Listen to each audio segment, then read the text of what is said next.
everyone's information, the meeting is taking place by video conference, and proceedings will be made available via the House of Commons website.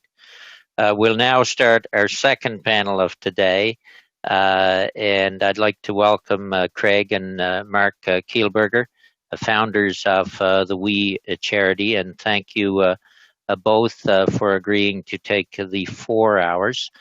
For the information of committee members, because this is somewhat unusual, a 4-hour meeting. The Kielburgers had initially asked for 20 minutes during the 2-hour session. We responded that the maximum we would allow is 10. But now that we're doing 4 hours, I've decided that it's quite fine to do the 20. It'll still give us lots of time for questioning. So with that, we're ready to start with the exception. I believe you want it to be sworn in, so I'll turn that over to the clerk. Okay. Point of order, Mr. Chair. Yes. I'd simply ask that the 10 minutes that we've now consumed on technical glitches not be subtracted from the 4 hours of testimony that the committee obliged of the witnesses. We're now, we will be at 1:10 when proceedings begin. Thank you. Yeah, we can see where we're at on that. I would say as well, though, I believe it's proper that we probably take a 5-minute break at the 2-hour period. 4 hours straight testimony is pretty gruesome, and we all may need a washroom break by that time. So, Madam Clerk, if you could do the next procedure. Okay, great. Welcome. We'll ask you to now, one after the other, take the oath or affirmation. You can repeat the text that is in front of you. Please speak clearly and loudly so that everyone can hear. My name is Marc Kielburger. I do swear that the evidence I shall give on this examination shall be the truth, the whole truth, and nothing but the truth. So help me God. My name is Craig Kielburger. I do swear that the evidence I shall give on this examination shall be the truth, the whole truth, and nothing but the truth. So help me God. Okay, thank you both, and we will now turn the floor over to you. If you can hold it as very tight as you can in terms of time length, that'd be great. The floor is yours. Welcome. Thank you. Good afternoon. Bon après-midi. My name is Craig Kielburger. This is my brother, Marc. Firstly, thank you, Mr. Chair.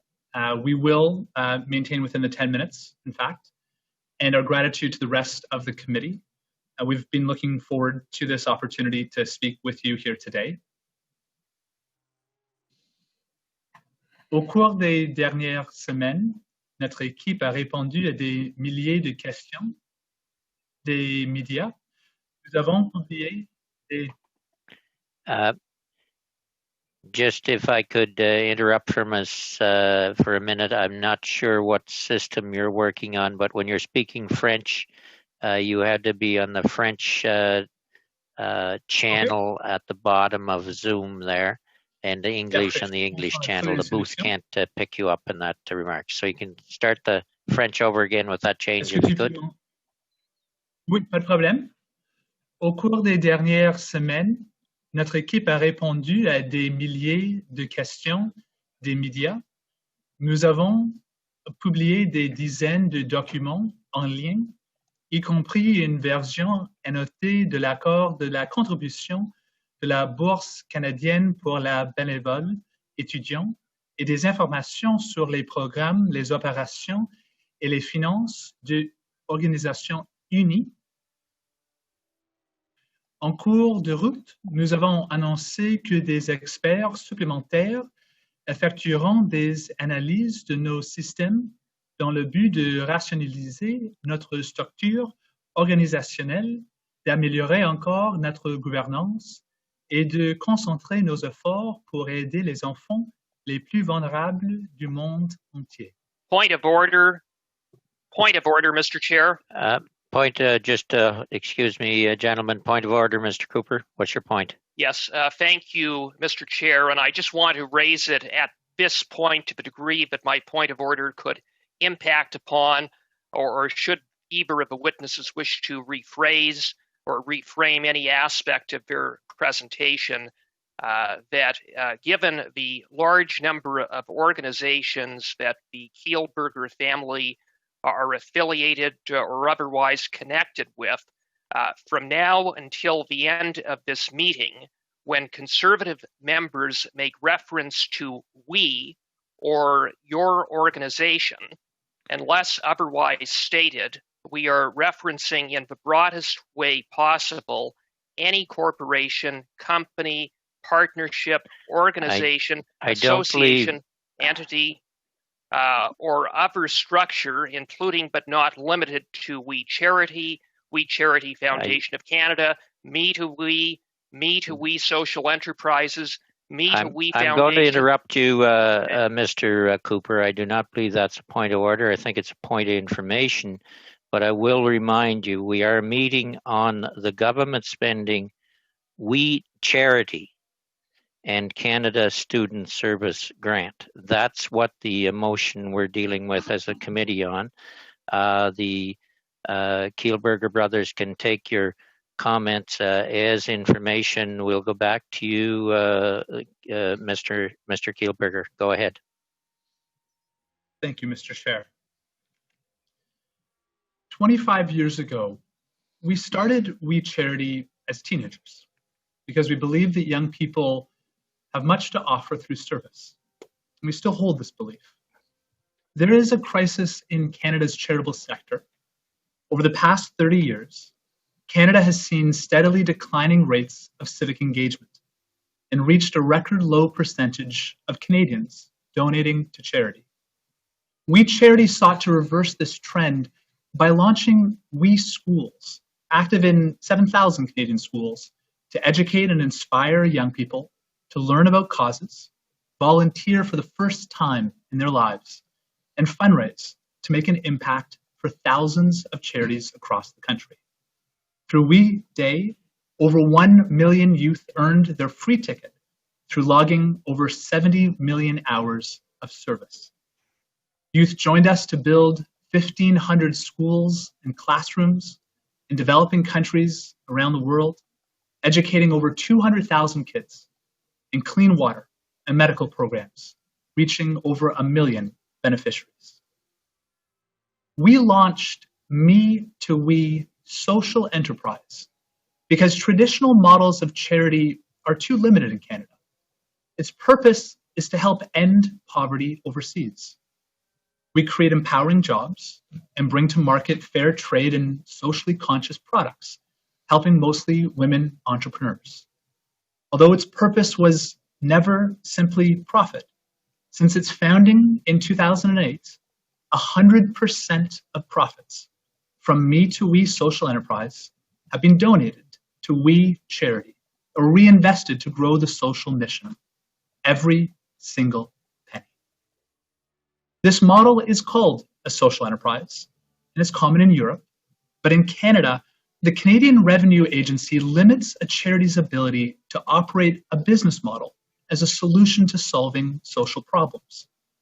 In 2019, the Senate of Canada released a report which recommended that the government recognize and reconsider those restrictions for charitable and nonprofit organizations. We strongly support that recommendation. With such change, we would have simply started Me to We Social Enterprise as a charity. We acknowledge that over 25 years, our organizational structure has grown overly complex. Our model is different, sometimes misunderstood, and yes, far from perfect. But our purpose has always been social innovation to better Canada and the world. We Charity is a nonpartisan organization. We have worked with federal and provincial governments of every party across Canada. We have welcomed politicians of all stripes to the We Day stage, including Conservative MP Mike Lake and then NDP Premier Rachel Notley. We're grateful to the previous government that Lorraine Harper hosted the We Day after reception at 24 Sussex. Over the years, thousands of stories have been shared on the We Day stage. We invite individuals to speak who can inspire youth to volunteer and serve, which is what our mission is all about. We Charity agreed to implement the Canada Student Service Grant, not to be helped by government, but to help government and to help young people across Canada. This program was developed in the midst of a global pandemic when governments and the private sector were scrambling. Some have suggested that We Charity was in dire financial straits prior to the CSSG and that somehow motivated our actions. It simply isn't true because, like many Canadian nonprofits and businesses, we had already taken difficult actions to adjust staff numbers and to pivot our programs to the new realities of COVID, as you heard a moment ago. My comments about that time is not false bravado. As we see the organization today, I acknowledge that the fallout now from this political process has resulted in serious challenges that risk the entire organization and our 25 years of work. As you've heard in previous remarks to this committee, from Rachel Wernick and from the clerk to the Privy Council, we were not chosen for this work by public servants because of our relationship with politicians. We were chosen because we were willing to leverage every part of our 25 years of experience and to build this program at the breakneck speed required to have an impact for Canadian youth over the summer. We Charity had experience in this area. We had previously built 2 large-scale youth service programs. When Ontario introduced the mandatory 40 hours of community service, we developed a program for many school boards across the province. And the College Board, which is the largest U.S. association of colleges and universities, selected We Charity 3 years ago to develop a national U.S. service program across all 50 states. Now to the contribution agreement itself. As per the contribution agreement, We Charity would only be reimbursed its costs to build and administer the program. To be clear, there was no financial benefit for the charity. We Charity would not have received any financial gain from the CSSG program, and it's simply incorrect to say otherwise. The contribution agreement had proper oversight built in, 13 references to audit, and taxpayers were protected. Our team worked incredibly hard to build and launch the CSSG as a national bilingual service program. The results were evident within the first week. 35,000 youth applications from every province and territory, 83 non-for-profit coalition partners, 24,000 and increasing service roles. But the program quickly got pulled into politics. We handed the built system, technology, even the call center, to the public service, hoping to save the program. We declined any reimbursement for our costs. We thought that our actions would enable the program's long-term survival, and we are deeply saddened that it did not. We also regret that the fallout has created hardship for our staff, our partners, and the communities that we serve. When Employment and Social Development Canada asked us to administer the Canada Student Service Grant, we regret that we didn't recognize how this decision would be perceived.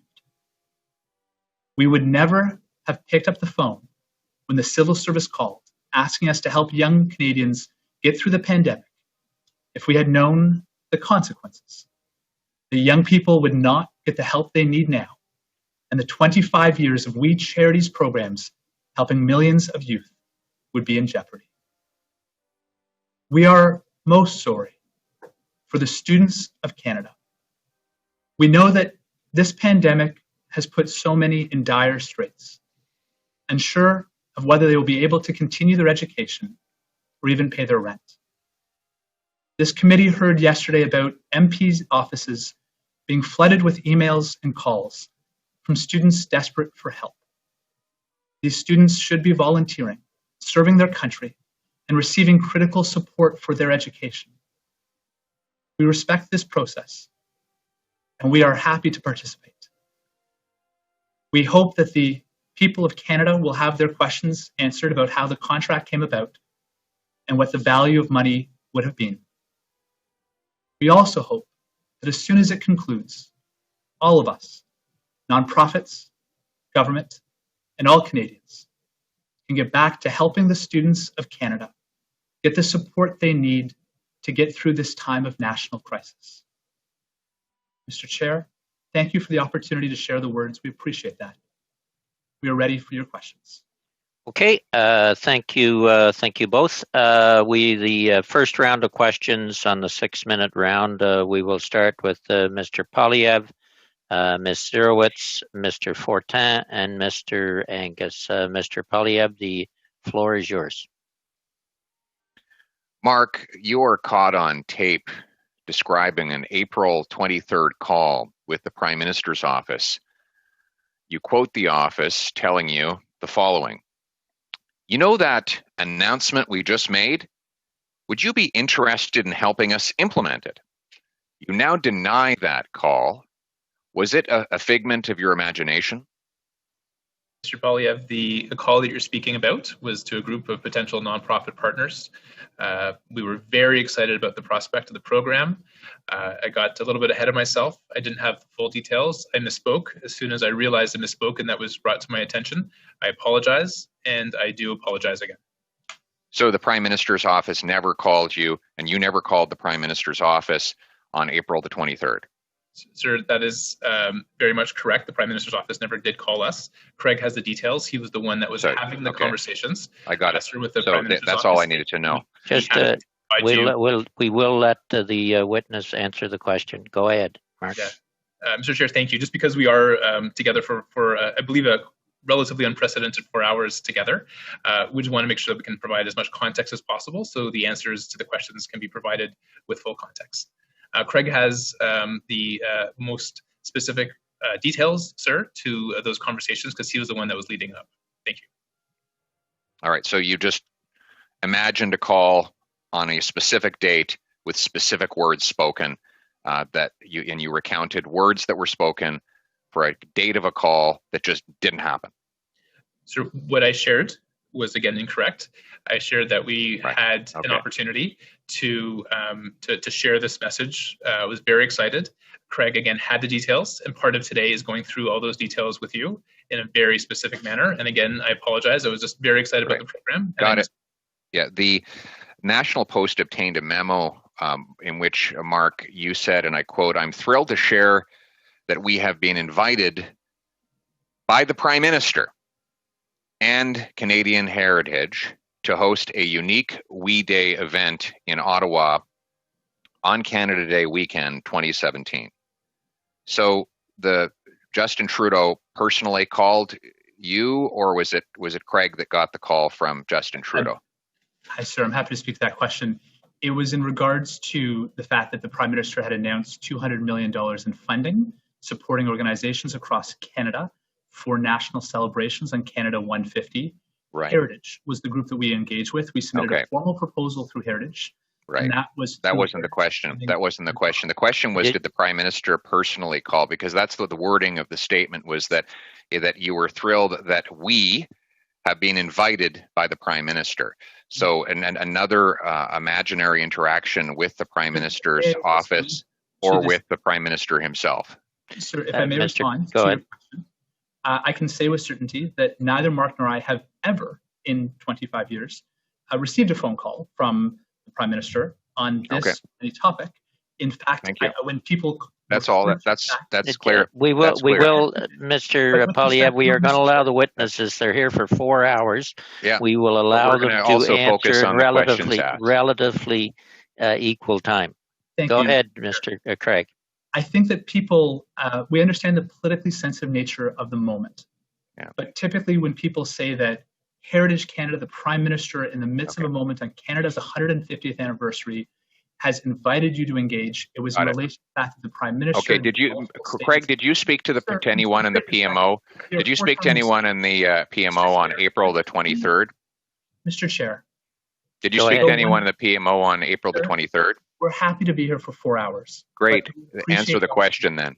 Sir, with great respect, we're here for April the 23rd. Did you speak to anyone in the Prime Minister's office? Order, yes or no? Or we're going to lose more time than gain more time.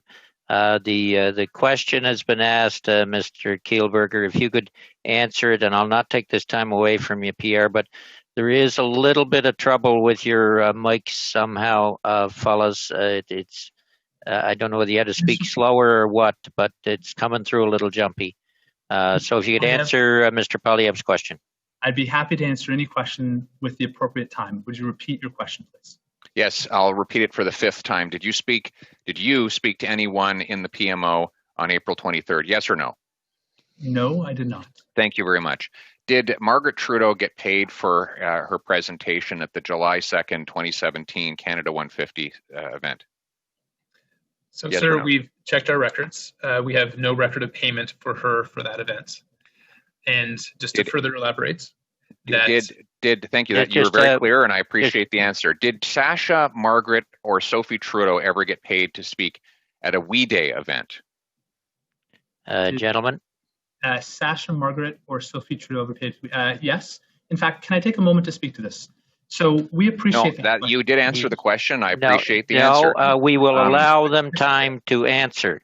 They answered already. No, he asked for more time. I'm giving him more time. Mr. Kielburger. Take it off your clock. Happily. So we were originally asked the question in a crush of literally hundreds of media questions that we received in the context of the CSSG, which was a government-funded program. And we made the statement that we, charity, had never provided funding to a member of the Trudeau family to speak at We Day. At the time, we believed that statement to be true. Fair enough. However, if I just may, there's a social enterprise which provided that information, and we should have, and allow me to say this candidly, should have been more forthright in acknowledging the social enterprise provided sponsorship. Right. When that was brought to our attention that there were errors in the billing, we acknowledged it. We acknowledged it in national newspaper ads, and we apologized. Yeah. Okay. Fair enough. This is not. None of this is related to my question. So I trust the chair is not taking this from my time. In addition to the speaking fees that the Trudeaus have received, what is the total amount your organizations, including we, but not limited to it, have paid in expenses, benefits, reimbursements, fees, or any other in-kind or monetary consideration for Sophie Trudeau? Sir, happy to do that. It's part of our regular course of activities. When a speaker does come, of course, we speak to their compensation. Sure, just the total of dollar figure, please. We will allow the witnesses to answer how they so decide. The witnesses have the floor. But in the normal course of business, of course, when people do come to We Day, we also provide them with the reimbursement for their direct costs. So the information that we have readily available, to the best of our knowledge, sir, is Sasha Trudeau or Alexander Trudeau came to 8 We Days over a span of 2 years, and the average expenses was $2,447 per event. So came to a total of 28 We Days over a span of 5 years, specifically speaking on the issue of mental health, from 2016 to 2020, including groups like We Day in the United Kingdom, which of course had an impact on the costs. The average expense there was $5,998. Sophie Trudeau came to a total of 7 We Days over a span of 3 years, and the average expense was $3,618. Can you just add those expenses up into totals for each of them? I don't totally have a calculator in front of me.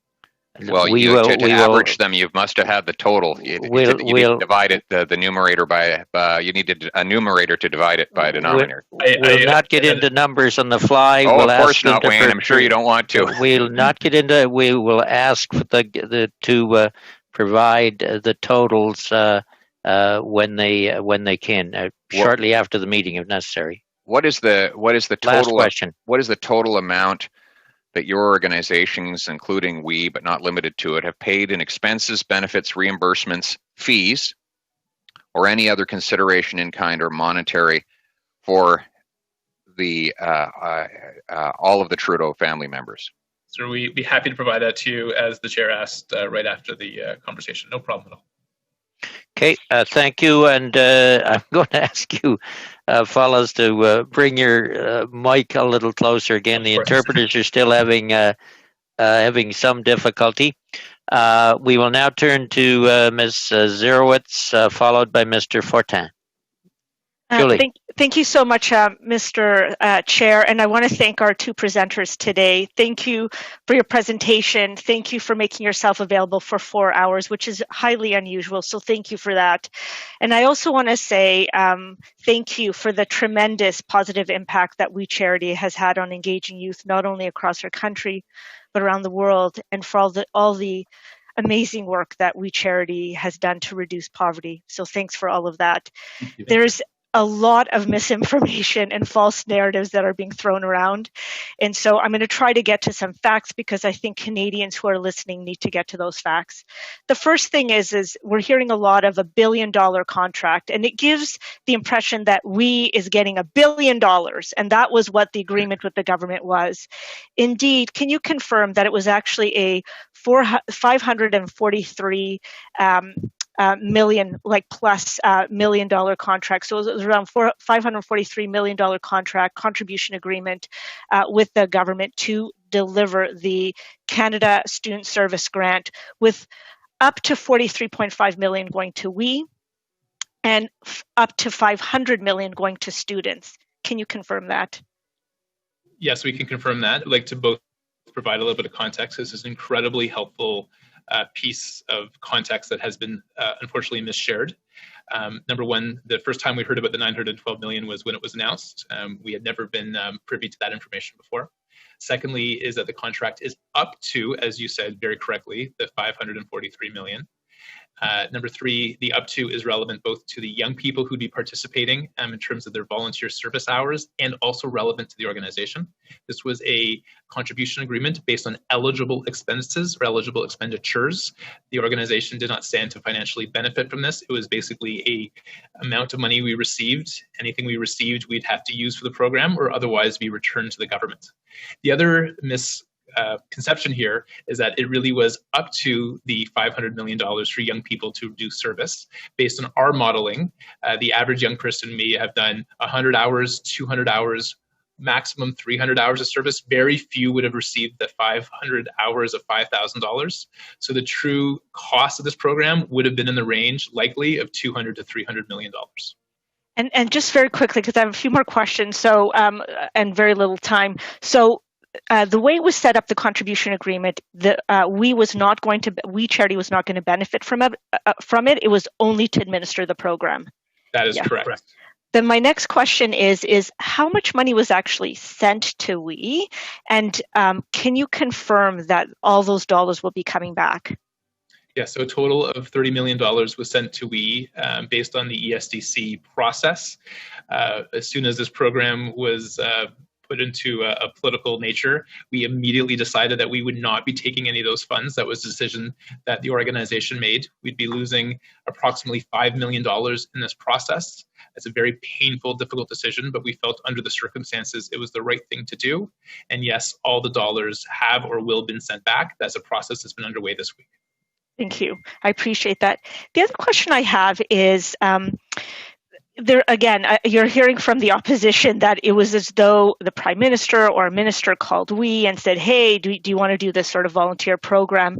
Can you just confirm that it has been that the first time that you heard about potentially the need for a volunteer program nationally being delivered for students was on April 19th by Rachel Warnick of ESDC? I'm happy to confirm that. Ms. Warnick sent me an email. She had previously been to our offices 3 years ago. We've had multiple ESDC partnerships over the years. She was very familiar with our work. She asked for an urgent phone call, and in that phone call, she outlined the idea of a national service program. She asked if we would be willing to assist, if we would provide her with a proposal for her consideration. In that same phone call, I outlined that we were, in fact, on a completely different proposal, a different matter, in fact, I even expressed some reservations, but we sent this to her nonetheless, as per her request, on April 22nd. It was Rachel Warnick's request, and we fulfilled the civil servant's request. So just two quick questions. My sense is that there were a number of other organizations being considered. So the question to you was whether you would be interested in delivering this proposal and putting in a proposal. So it wasn't that, hey, you've got the deal. It was kind of, would you be interested? Is this something you'd be interested in doing? Is that what was presented? Now, and April 22nd is when the Prime Minister made the big announcement about $9 billion of aid to students. You submitted the proposal that same day. It was a very quick turnaround. Was it based on the basic outline that Ms. Warnick provided to you on April the 19th? Correct. Ms. Warnick provided the policy objectives, and we fulfilled them through the proposal. Okay, thank you very much. Last question, Julie. The other thing that I'm a little bit unclear about, I see the contribution in front of me, and it was signed on May the 5th. Was it signed on May the 5th, or did the agreement begin on May the 5th? And if you could just explain the logistics around all of that. Thank you for asking. The agreement technically began on May the 5th. We were working in advance with the SDC on putting resources to help develop the program. The turnaround time was so tight, and we were, of course, so passionate about helping young people at this time that we got to work right away with the full risk and understanding that if this agreement did not move forward, we would be at the financial risk of doing so. But we accepted that risk because we really wanted to help. Okay, we are going to on to Mr. Fortin, followed by Mr. Angus. Mr. Fortin.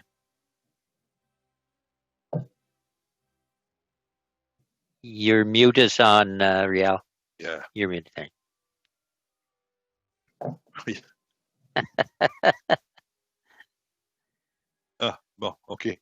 Alors, désolé. Bonjour, M. Kielburger. Je voudrais, on n'a pas beaucoup de temps, comme vous le savez, vous m'excuserez de scamoter les préliminaires, mais on va aller directement dans le vif du sujet. On sait que M. Morneau a fait un chèque à We Charity pour rembourser les dépenses de voyage de, disons, 43 000 $ ou à peu près, là, le matin de sa comparution la semaine dernière. Est-ce que vous avez bien reçu ce chèque-là?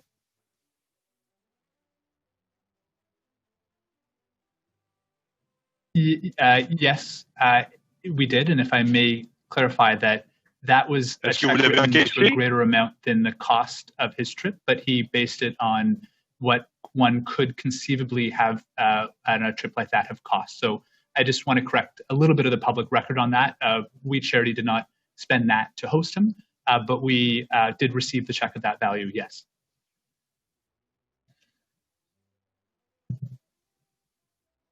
Mais est-ce que vous avez facturé M. Morneau pour ce montant-là?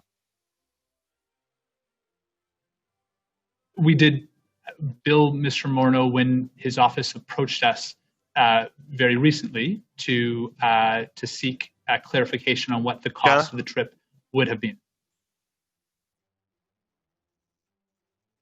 À quel moment?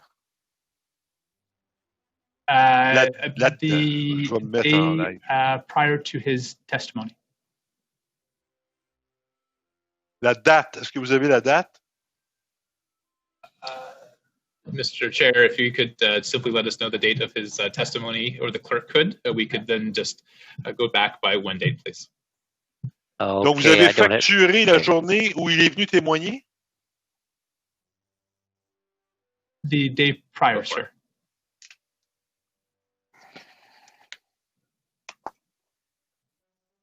Monsieur le Président, êtes-vous toujours là? I am, yes.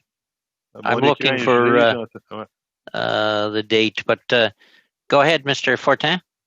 La question était, quelle est la date de la facture que We Charity a émise pour M. Morneau? I appreciate the question, sir. Could someone see the date that Mr. Morneau testified, and then based on that, we're happy to submit that for you, sir. We're also candidly using Google right now to try to answer your question. Non, mais je voudrais une copie de la facture, s'il vous plaît. Une copie de la facture que vous avez. We'd be happy to provide you what we have on record, sir. The clerk has an answer and he's waving his hand. Mr. Clerk, could you give us the date that Mr. Morneau appeared before the committee? I don't have it in front of me. Date que je demande, We'll Monsieur le Président. will not take the time away from you. Mais Mr. Clerk, c'est pas ça ma question. C'est pas la date du témoignage, c'est la date de la facture et une copie de la facture. C'est ce que j'ai demandé. the date of the bill was the day before Mr. Morneau appeared. So if we get Mr. Morneau date, we'll subtract 1 day and we'll have the answer. Okay. Mr. Clerk. Mr. Morneau appeared on July the 22nd, sir. Okay, so the bill went out on July the 21st. Mr. Fortin, I'll not take the time from you. Go ahead. Merci, Monsieur le Président. Est-ce que nous pouvons avoir une copie de la facture, Monsieur Kielburger? We would be happy to submit whatever we have on record, sir. OK. Vous allez nous envoyer ça prochainement, cette semaine? We would endeavor to turn that around, sir, as quickly as possible, yes. OK. Monsieur Kielburger, est-ce qu'un de vous deux est inscrit au registre des lobbyistes à Ottawa? Sir, neither of us are registered, and based on our understanding of the definition, neither of us would fall within the allotment of time. Est-ce que vous avez eu des contacts avec des membres du cabinet des ministres à Ottawa, mis à part M. Morneau et M. Trudeau? Sorry, since the program over the past 10 years? Disons les 2 dernières années. Depuis 2 ans, avez-vous eu des contacts avec des membres du cabinet ministériel à Ottawa? Yes, sir. I can tell you with certainty that on the date of April 7th, I had an introductory phone call for the first time with Minister Ng. She represents the home riding that We Charity started in, Thornhill. And on that call, she expressed the desire to help young people start small businesses.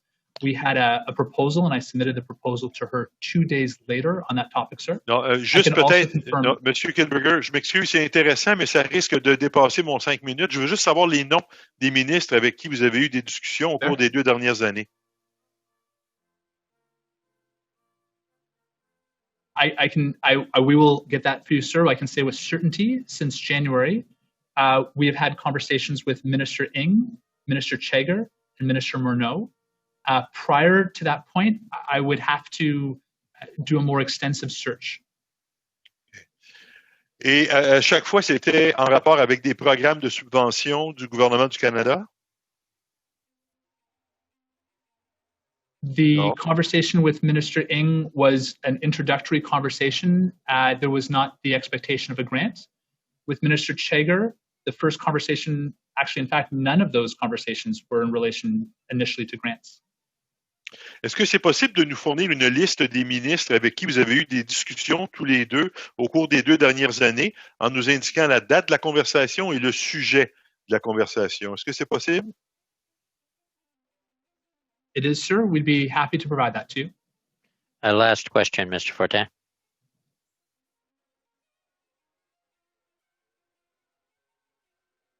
Mr. Fortin, are you froze?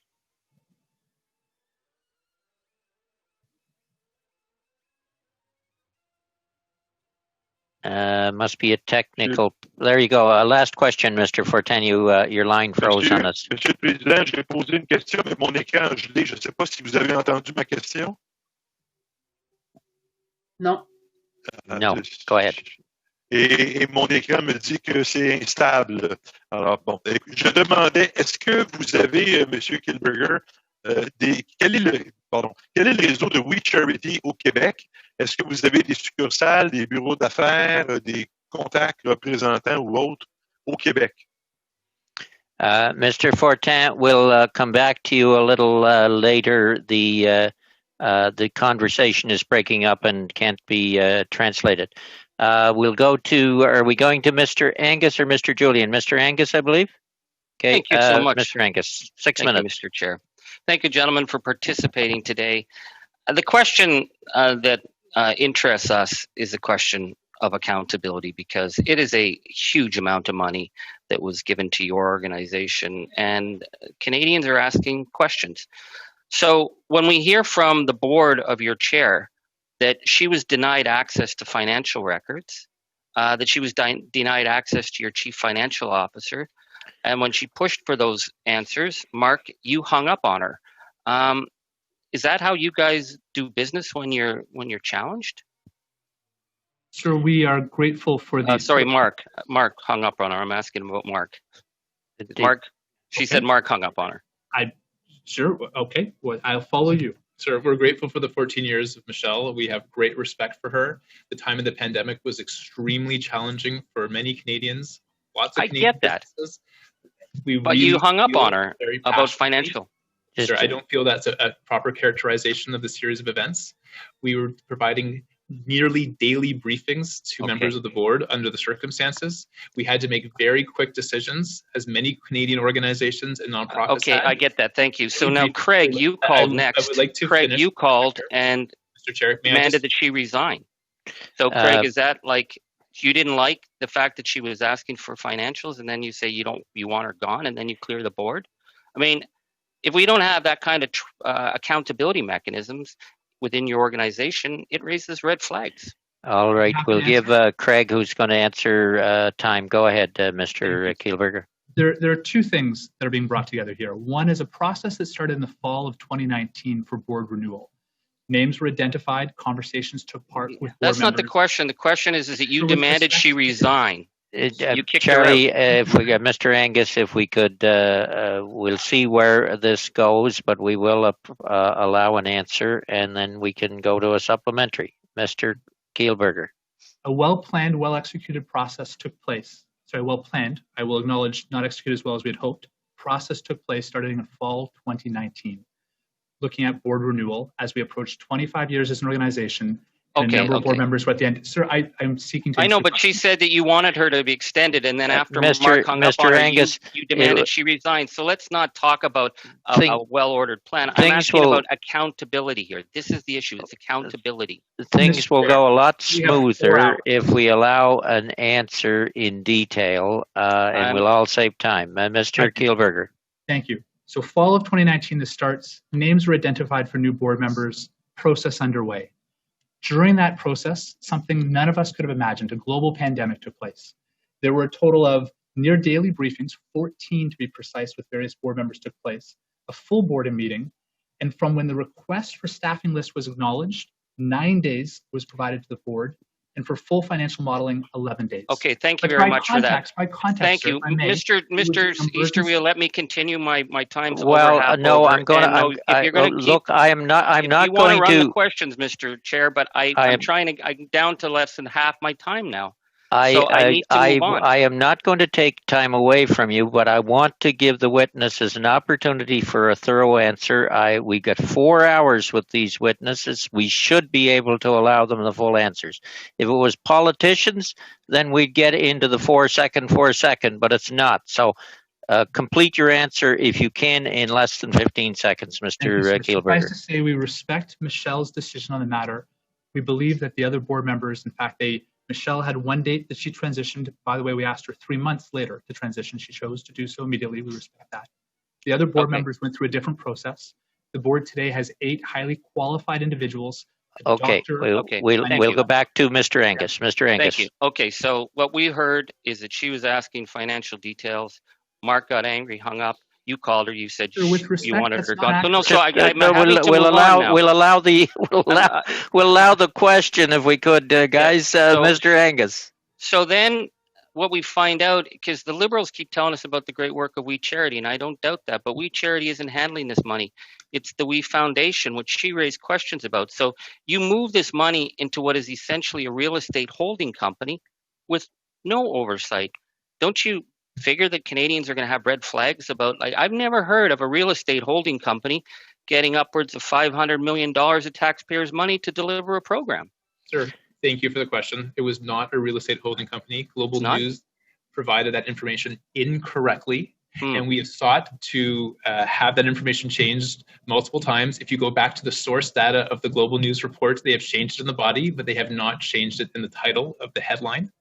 It was not a real estate holding company. It was never held any real estate. Sir, no real estate and no assets had ever been placed. I know there's no assets in there. No assets in there, but Correct. it does say that it is there to provide and maintain facilities to house the operations. Now, come on, boys, men. I'm not a real estate lawyer. I don't know law, but I know you guys got you got multiple corporations, and you have this one that's set up to hold real estate, but it doesn't actually hold anything. Why is that where you decide to put your money? That's the question. There's no Okay, could we get an accountability answer? mechanisms. Sir, Could we have time for an answer? I'm really glad you answered the question, because this is actually very much incorrect, and we're really thrilled to be able to set the I record bet you straight are. with you here today. We are. And we'd like to share with you that as part of the conversations with ESDC asked us to assume full liability for up to 40,000 young people who would be volunteering, and accept full liability for those 40,000 young people and all the nonprofits those young people would be volunteering at. So on the advice of professionals working with us. So are you telling us that it was the federal government's idea to put this through a real estate holding company? Is that what you're saying? Because that's really, really strange. I want a full answer here, if we could. Who in the government signed off on giving the money, upwards $500 million, to a company, holding company that you have, that's original purpose was to hold your real estate? Come on. Okay, now we'll come back, if we could, for a fulsome answer on where the money was held, and then if you know who signed off, you can give that answer as well. But I want to give the gentleman time to answer the question appropriately. Gentlemen. Thank you, Mr. Chair. We'd really appreciate it. Mr. Chair, again, this information that's shared by Global News was incorrect. We want to stress this over again. This is not a real estate holding company, and this is actually a charitable organization that was set up to help limit liability. I'm going to say it again, a charitable organization. It's got no track record, no assets. Charlie, never done anything. Could we hear the answer? You'll have to make a judgment on that following the answer, if you could. Gentlemen, answer. To set up to help limit liability. The government of Canada asked us to assume massive liability, sir, as part of this initiative for 40,000 young people volunteering during a pandemic. It would have been very difficult for us to put the entire organization at risk under those circumstances. We had this entity previously set up as one to limit liability, and on the advice of professionals, we used that entity. But it was a board that your board, Mr. Angus, let them finish the answer, please. Question, Mr. Chair, I know, please. but they haven't finished the answer to your third question ago. The board raised questions about this. And they can explain how this thing. Charlie, order, Mr. Angus. Gentlemen, answer the question first, and then we'll allow Mr. Angus one final question. Sir, it was a legal structure that had the ultimate governance embedded within We Charity. It used the We Charity staff and senior resources. It was a contract that was established and signed by ESDC with, by the way, Section 22 holding the provisions on insurance for the government, sir. This was a very well-organized system at the advice of all the responsible experts. Okay, a last question, Mr. Angus.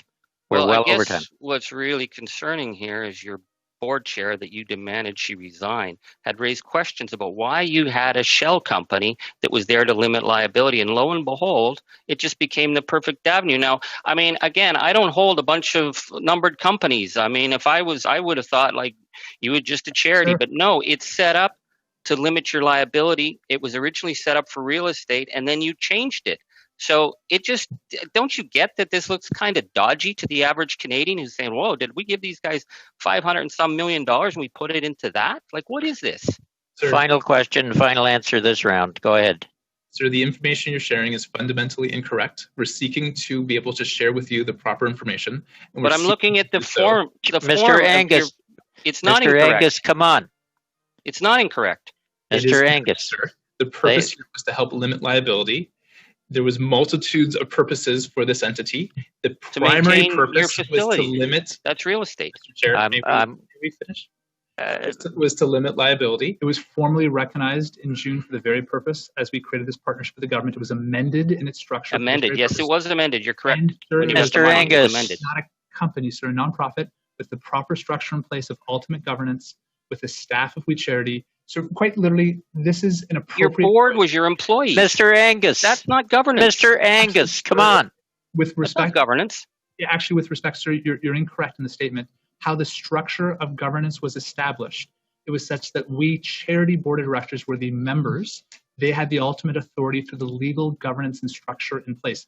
I say with respect, I know— That's not what our chair just said. Your former chair said. She said she didn't Mr. know why Angus, you guys we set are going to end this round there, and I will give you gentlemen an opportunity later to explain this scenario, but we will go to Mr. Barrett, and I'll come back to this one myself with a question so we can have peace of mind and quiet to get a decent answer. Mr. Barrett, followed by Mr. Fragascatis. We need to get a total amount of all monies, all benefit paid to individual members of the Trudeau family. So do you have that in front of you today, gentlemen? Sir, as requested, we're happy to provide that information to you. That was a question also that came from Mr. Polyev, if I'm not mistaken. So you commit to doing a full breakdown of expenses for each one of those individuals, not just for remuneration for speaking fees, but also for gifts and other benefits, including covering of travel expenses? Sir, yes, we're happy to provide that information in terms of especially the reimbursement of travel expenses that was specifically requested. Okay. So Ms. Margaret Trudeau was paid over $250,000 in speaking fees. Did anyone else get this much money in speaking fees during that same period of time? Yes, sir. This was something that the practice was in place, not to pay individuals to go on the We Day stage, to be clear, but for auxiliary events that took place in various cities, often 5-6 events per time, that speakers were brought in. On any given year, a small list was identified to support in these type of auxiliary events, akin to a university lecture series or nonprofit gala fundraisers. Many groups do this, sir. To be clear, in your previous responses to questions, you did say that members of the Trudeau family were paid to attend We Day events. Sir, it was in the premise of We Day, but the purpose of the speakers and the remuneration of the speakers was specifically for the auxiliary events. Margaret Trudeau came to speak about the issue surrounding mental health. Yes, she spoke on the We Day stage, but she also provided time to come to the receptions, to have the opportunity to meet with individuals, to sign the books, to do all these additional events. And it was a very significant ask of her time. Actually, 2-3 typically per city. It was a very significant ask of her time. At those events, how many other speakers were paid? The vast majority, sir, were done at no cost. It was the small group of speakers who would come, and not just Madame Trudeau, but a small group of speakers would come, again, not just to speak on the We Day stage. As mentioned, it would be the additional auxiliary events that we needed to support, and specifically on issues that were very relevant. Sir, I appreciate that part of your question. In essence, if I can answer your question directly by saying it wasn't unusual what was taking place with her. It was a simple process that we had with others. How much was she paid, Ms. Margaret Trudeau paid for speaking before November of 2015? So we did not engage her before November of 2015, from my best understanding. Okay, so she was only ever paid after November of 2015. It was at that point, sir, where We Days continued to grow, and we needed somebody to speak specifically on the issue of mental health. And she came not as Madame Trudeau, she came as somebody who's very focused on that issue, something that's really relevant. If I'm not mistaken, 1 in 5 Canadians. 1 in 5 Canadians, and it's a big part of what we do. We have the Wellbeing Foundation. And I think that other well-known Canadians, who have spoken about mental health in a name that would be known around kitchen tables would be someone like Theo Fleury, who was informed by you that you do not pay speakers. So I will set aside your qualifier at the end of your response. My next question. That was I'm. That's right, and so I'm not. So the floor is not yours. Are there any ministers that have ever received any form of financial compensation whatsoever, fees, contracts, salary, expenses, expense reimbursements, accommodations, benefits, or anything whatsoever from any organization with which you are involved? Well, firstly, sir, allow me to say we don't pay speakers for the We Day stage. The few minutes there, we believe that's an honor to share youth in the message. We do for those who do 2 to 3 days of auxiliary events. To answer your question now, sir, the only individual that question is relevant to as a cabinet member is Mr. Morneau and the McCain family, and I believe that's on the public record. Okay, so no other ministers? Correct, sir. Okay. What about ministerial staff members? Any form of financial compensation whatsoever, fees, contracts, salary, expenses, expense reimbursements, accommodation benefits, anything whatsoever? Yes or no, please? Not to our knowledge, sir. Okay, so that would include Ms. Katie Telford, Minister Seamus O'Regan, Mr. Gerald Butts, Minister Mary Yang, Minister Bardish Chagger, Ms. Amanda Alvaro. What about Artbound? Have they ever received, the organization Artbound, have they ever received a payment from any of your affiliated organizations? I appreciate you raising that, sir. Artbound funded very generously We Charity through their extraordinary philanthropic commitment, and we appreciate their long-standing support in that matter. So have they ever received payment? No. To answer your question, sir, the funds have only gone one way, which they're fundraising for. Specifically, it was a school for music in East Africa supporting an all-girls program in Kenya. They fundraised, but no benefits went the other way, sir. Okay. So just to tie that off, so you're saying that no staff, past or present, of Prime Minister Justin Trudeau or no staff member, past or present, of Minister Bill Morneau have received any compensation as outlined by me above? To the best of our knowledge, we can make that blanket statement, sir, yes. And that'll tie off that round, Mr. Barrett. We'll go to Mr. Fragaskatis, followed by Mr. Cooper. Thank you, Mr. Chair. Thank you to both of you for coming to the committee. I want to ask about the administration fee.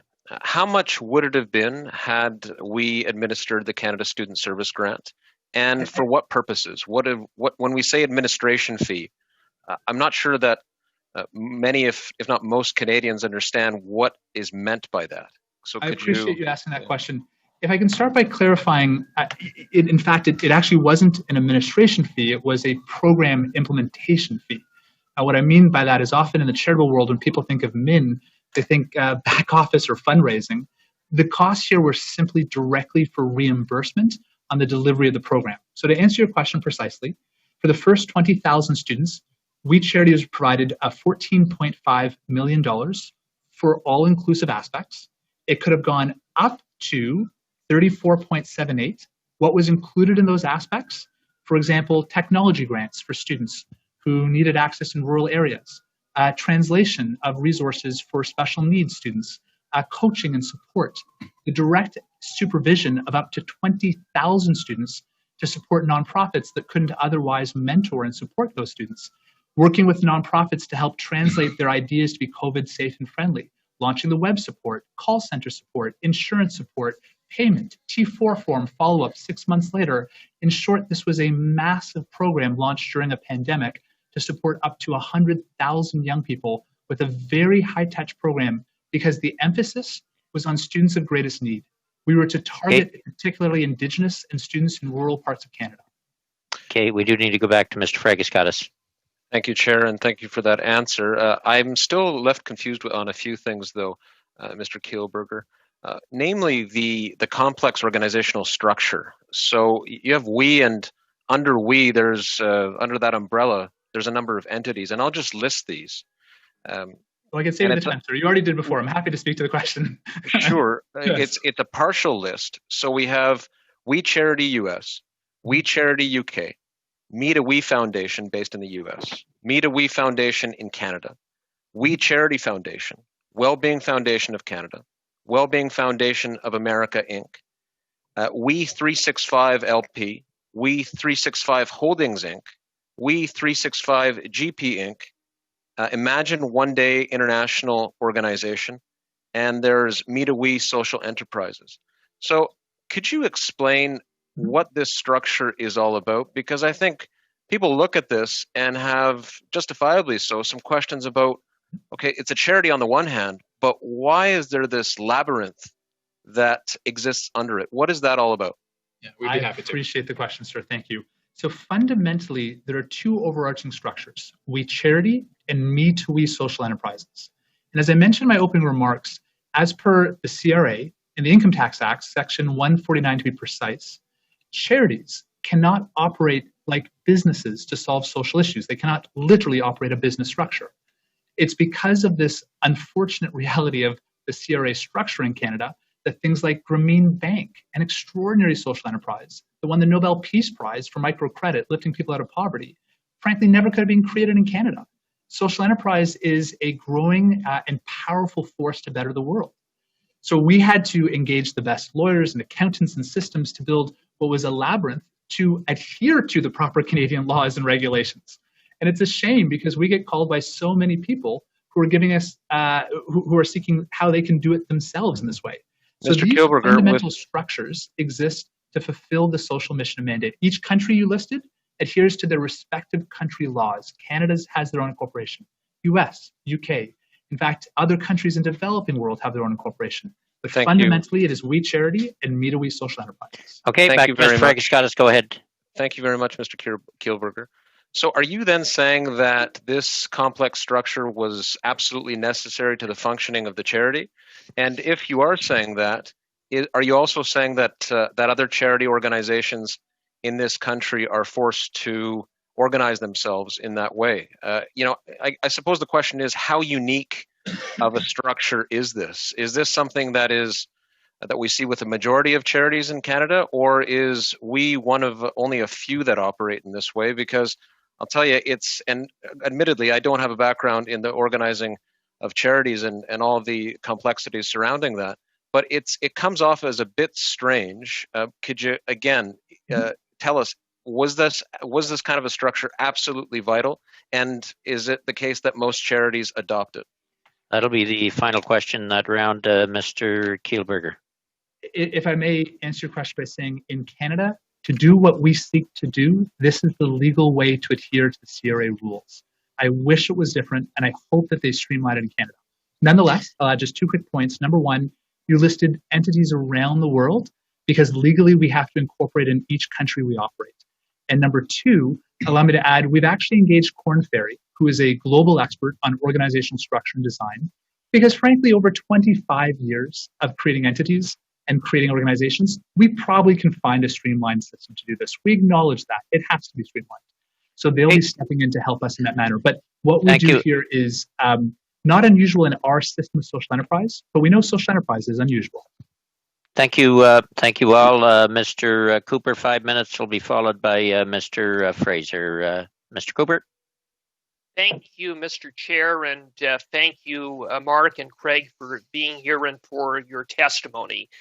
Your organization provided Bill Morneau with over $41,000 in trips to Ecuador and Kenya. Exactly what did the $41,000 pay for? Happy to answer that question, sir. So we extended an invitation actually to Miss McCain, to be candid, where she first came with her daughter, teenage daughter, to Kenya. So my question, I understand the chronology, but my question is quite specific. What did the $41,000 pay for?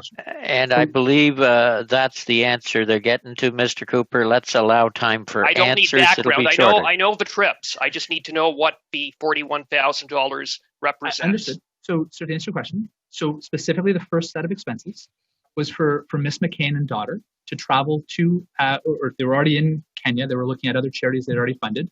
So we hosted them at our sites. So the accommodations, they stayed with us. There are no other options. As they drove around, as they built the schools, they had a development humanitarian site visit with us. There was a second trip that took place approximately 6 months later. That was the one, to your question, with Mr. Morneau and Miss McCain and their children. In that case, it was to the Amazon. They also, again, paid for their flights and whatnot, but our accommodations, the food, and the build site supervision as they were building their schools and working on a service trip. I mentioned this earlier because it does seem unusual the price was so high. Okay, that's fine. That's another subject matter. You'll provide a detailed breakdown, I understand, or will you undertake that? Okay, thank you for that. I appreciate that. Now, when your organization booked the Kenya and Ecuador trips, were they booked specifically as an accounts receivable? So We Charity, similar to many other humanitarian organizations, invites prospective donors, people who vet on behalf of companies and foundations to witness the development projects, what they do. So the answer to that is no? Correct. It was not an accounts receivable.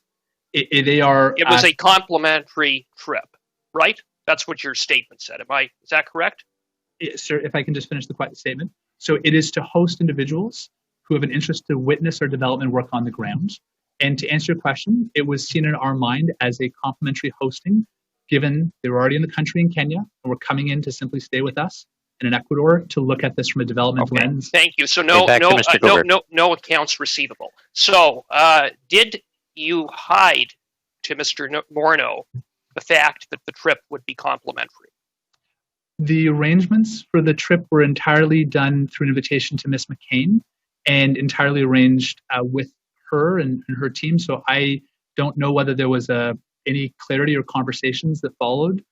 In our mind, it was an invitation to a very prominent Canadian family, Ms. McCain, who's very philanthropic and very beneficial. Okay. And that was why we... Thank you. So now you mentioned Ecuador, Kenya, Morneau in Ecuador, and Ms. McCain and the daughter in Kenya. They get to an airport. They travel by commercial aircraft. How do they get to the site? Do they travel by private aircraft at any time? We would have to check our records and to go through. Well, how do you get to the Amazon? Dugout canoe with a motorized. So you take a commercial flight from Quito to a small airstrip in, what's it called? Small airstrip. I can't remember. Riobamba, maybe? No, it's a small airstrip. It's commercial though. And then you get on a canoe that has a big it's a motorized canoe down the Amazon-based river. Okay, and, so and then the other possibility, sir, is some groups have to drive down. They don't even go on the commercial flight. So, but is private aircraft a possibility? Since you don't know the answer, is that a means that people get to either of your sites? Certainly not in Ecuador. What about in Kenya? Private aircraft is a possibility. Okay, so that's important. Well, let the question be answered, Michael. Let's firm up the answer here, and we'll go back to Michael. I'm happy to speak to this. It's similar to northern parts of Canada. The only way that you can access certain corners of these, simple 2-3 prop planes that kind of cram into and fly into northern regions. So, we'd have to check our records. As a mother with a teenage daughter, she may have. Okay, back to Mr. Cooper. Just final to flesh question. this out, I'm just trying to visualize this place in Kenya, and as I'm listening to you provide an answer, what I'm hearing you say is that normally to get there, you need to fly in. Sir, that's not necessarily correct. You can also drive. And what would it would be a long distance. It is a 5-hour drive. It's a lovely drive. Okay. Can you just because my time is limited and it's over. Your time is over, but we'll allow this question. I just want an undertaking from Marc and Craig that you will confirm exactly. Very clear, sir. We'll contact our team to look into the question. And we simply don't know. Obviously, that was 3+ years ago. We host hundreds of trips, sir. Yeah, but we'll look into that question. Okay, thank you, and that information will be provided. We will now go to Mr. Fraser, but for the 2.5-minute rounds, we will go to Ms. Goudreau, Mr. Julian, and Ms. May. I believe you wanted in 2.5 minutes in that round. So, okay, Mr. Fraser, 5 minutes. Thank you very much, Mr. Chair. I'm very much enjoying the back and forth and the testimony, though I sometimes have trouble hearing the answers over the questions. First, one of the responses that you gave initially to my colleague, Ms. Arowitz, and then Mr. Fragiskatos, I find stunning. I want to make sure I have my understanding correct. Of the $500 or so million program, and there is up to a $43 million administration fee, depending on how many students can be placed. I was under the impression that that was going to provide some sort of benefit to the organization for administering this program. Am I correct in my understanding that every penny of that administration fee, if the program was actually executed properly, would not have gone to the organization, but it would have been exclusively for expenses? Sir, that's correct. It would have been exclusively for expenses, number one. And number two, program expenses, not even administration. And number two is actually not an administration fee, sir. It's actually a program fee. So we were doing this on behalf of the government, helping the government. We were asked to do this by the government, and the organization itself would not profit. We were there because we wanted to be of assistance. And again, this wasn't an administration fee. It was a program fee, and 100% had to be used, of course, for the program. So you're telling me in no uncertain terms that none of the affiliated organizations with the We Charity or Me to We Social Enterprise actually stood to benefit financially from executing this program? Correct. In fact, if I could add, sir, Media We Social Enterprise was not a party, has never received federal funding, has never at all. And to answer your question, yes, all the nonprofits, because they're only nonprofits, part of this contract, all had the same key aspects on audit, on fulfillment. And yes, every penny had to be spent on the program implementation only for return to the government. Okay, So I want to turn my attention, if I can, and I'm sorry to cut you off. I do have limited time. Mr. Angus, in his questioning, seemed to be very frustrated with the notion that there would be a separate corporate entity set up to limit liability. I practiced law before I got into politics, and it was routine to me to see corporate entities set up new companies for the express purpose of limiting liability. To be honest, when I first saw it in the charitable context, I have not practiced much law in the area of charities. I found it a little odd, but it's starting to make a little more sense to me today. So what I'm hearing is you stood to gain absolutely nothing financially, but you were asked to take on all of the liability for placing 40,000 or more students during a global pandemic. I trust that if you did not have the opportunity to limit your liability, you would not have taken on the task of executing this program. Is that fair? correct. And allow us to underscore this was the request of ESDC, and the contract and these terms were agreed to by ESDC. When ESDC made that request, are you saying they requested that you set up a corporate entity, or they requested that you took on the liability? They requested that we took on the liability. We informed them the only way that we would feel comfortable fulfilling the government request was through this structure. They analyzed it, they then endorsed it, and they signed the contract appropriately. So we shared all the information with ESDC in terms of what these structures would do, and we specifically explained to them that this would be our ability to hold, to limit that liability as part of that process, and they were aware. And their recommendation to the government that We Charity was best placed to execute on the service grant program was made after you had made clear to them your strategy to limit liability would be to set up a separate corporate entity that did not hold assets. Sir, it wasn't a separate corporate entity. It was a separate nonprofit organization. Thank you. That's an important nonprofit. I was on the call with other individuals from the professional services side with the SDC. We made that clear because we were very concerned about the request that we were asked to take on a liability for 40,000 young people to volunteer during a pandemic. Okay, I expect, Mr. Chair, I have limited time left, so I'll try to get one question and let you answer it as you will. I asked the previous witness about proposal developments and sort of unsolicited program ideas that are submitted to MPs, to governments. I take it this is what happened, at least with some different program that preceded the student service grant. But I'm curious more broadly, is this something that the We Charity does on occasion? Have you done it with previous governments? Have you ever had other programs funded by previous governments after that kind of a back and forth? No, I appreciate the question. So sometimes we're responding to formal proposals, as we have with Heritage Canada for Canada 150. Sometimes it is an iterative with the government. So, for example, we worked closely in the previous government with Minister Flaherty, Minister Clement, in various projects that we created together with them. In fact, this is an interesting fact. There have been previous years in the previous government under Harper that we actually had a higher percentage of our total budget given by the federal government than last year under the Trudeau government. So we have worked with a number of governments in the same manner, including of all political stripes. And when you were receiving those grants from the previous government, that would have been around the same time, that would have been contemporaneous with the hosting of We Charity events or Me to We events at 24 Sussex by Ms. Harper? Is that, or frankly, the attendance of We Day or other charitable days or activities with other MPs of the governing party at that time as well? Is that fair? That would be a fair assessment. We appreciate every government support, and we will approach every government to support children and youth in this country. Okay, we'll have to end that round there.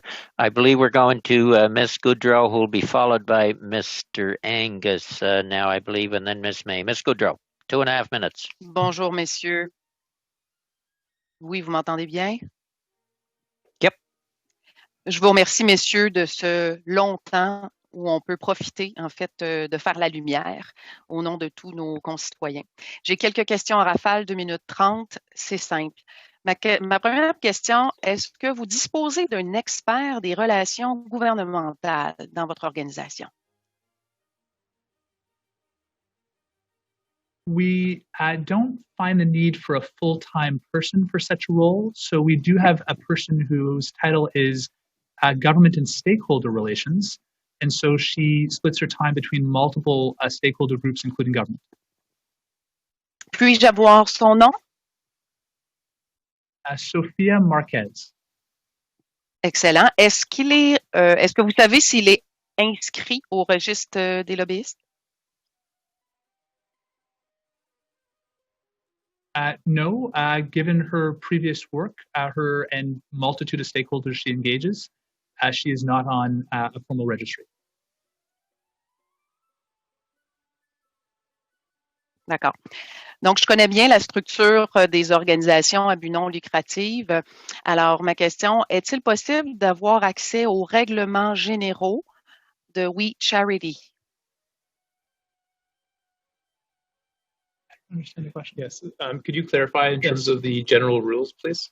C'est les règlements numéro 1 qui donnent en fait tous les détails sur la gouvernance, sur la structure de fonctionnement d'un organisme à but non lucratif. We're certainly happy to take that back and seek greater clarification. Je vais être encore plus précise. En fait, c'est particulièrement à la province de Québec qu'on se doit d'obtenir ces règlements. Alors, ma question, quels sont vos intérêts ou vos actifs au Québec dans votre organisation? We do not hold formal assets in Quebec, although a Montreal office has been active and we've done 11 years of weekdays in programming. There is no formal ownership. The bank account is based in not inside Quebec. From the best of our understanding, there's no. This is a very specific question, as you can appreciate, and from the best of our understanding. OK. J'ai une autre question, une dernière, question, Monsieur le Mr. Président. Nous avons eu un témoin la semaine dernière qui nous a mentionné que votre organisation pouvait donner des coordonnées, des données personnelles d'étudiants au Parti libéral à des fins électorales. Est-ce vrai? Ma'am, if I may say, if a fraction of what we've heard over the past 4 weeks was true, published in media or shared on social blogs or shared even by various politicians, our face would go pale. This is one of the many things that are incorrect that are being circulated. Okay, Mr. Angus, you're up 2.5 minutes. Thank you, Mr. Chair. So Sophia Marquez, who does government relations with you, her bio says that she works as a liaison with government, and yet she's not registered to lobby. Why don't you guys register to lobby government? Happy to speak to the question, sir. So Sophia Marquez, who does government and stakeholder relations, if I may just correct you, sir, that's her title, engages multitude of stakeholders across provincial governments. But why don't you register to lobby? Because, sir, in fact, engaging the federal government is it has never been more than a few percentages of our budget. Yes. In fact, it represented last year 1.03%. But how little the money you get has nothing to do with the legal obligations. It's how much time is spent. So in the last month, I mean, you've been heavily involved in these programs with Minister Chagar, Minister Ning, Bill Morneau's office is involved. Are you telling me that, that somebody in your office wasn't spending at least 7.5 hours a week doing this? Because that preparation is lobbying. Sir. Why don't you register to lobby? Time to answer. Thank you.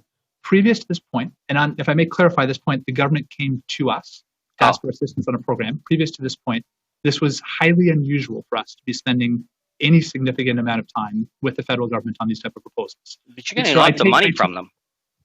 I mean, YMCA registers to lobby, the Heart and Stroke Foundation, and they don't get nearly the kind of money that you guys have gotten. So they all register. The lobbying registry is full of charities except your organization. And yet none of them, say, for example, hire the Prime Minister's mother or the Prime Minister's brother or have the Prime Minister's wife or Bill Morneau's daughter or fly Bill Morneau. It's the image that you're giving here is that you're getting influence by the kind of power that you have. So when you call, man, they call you. That is lobbying, and you have an obligation, and you are not meeting that obligation. Okay, we will go to the answer, and that will be it. If you could give the answer, gentlemen.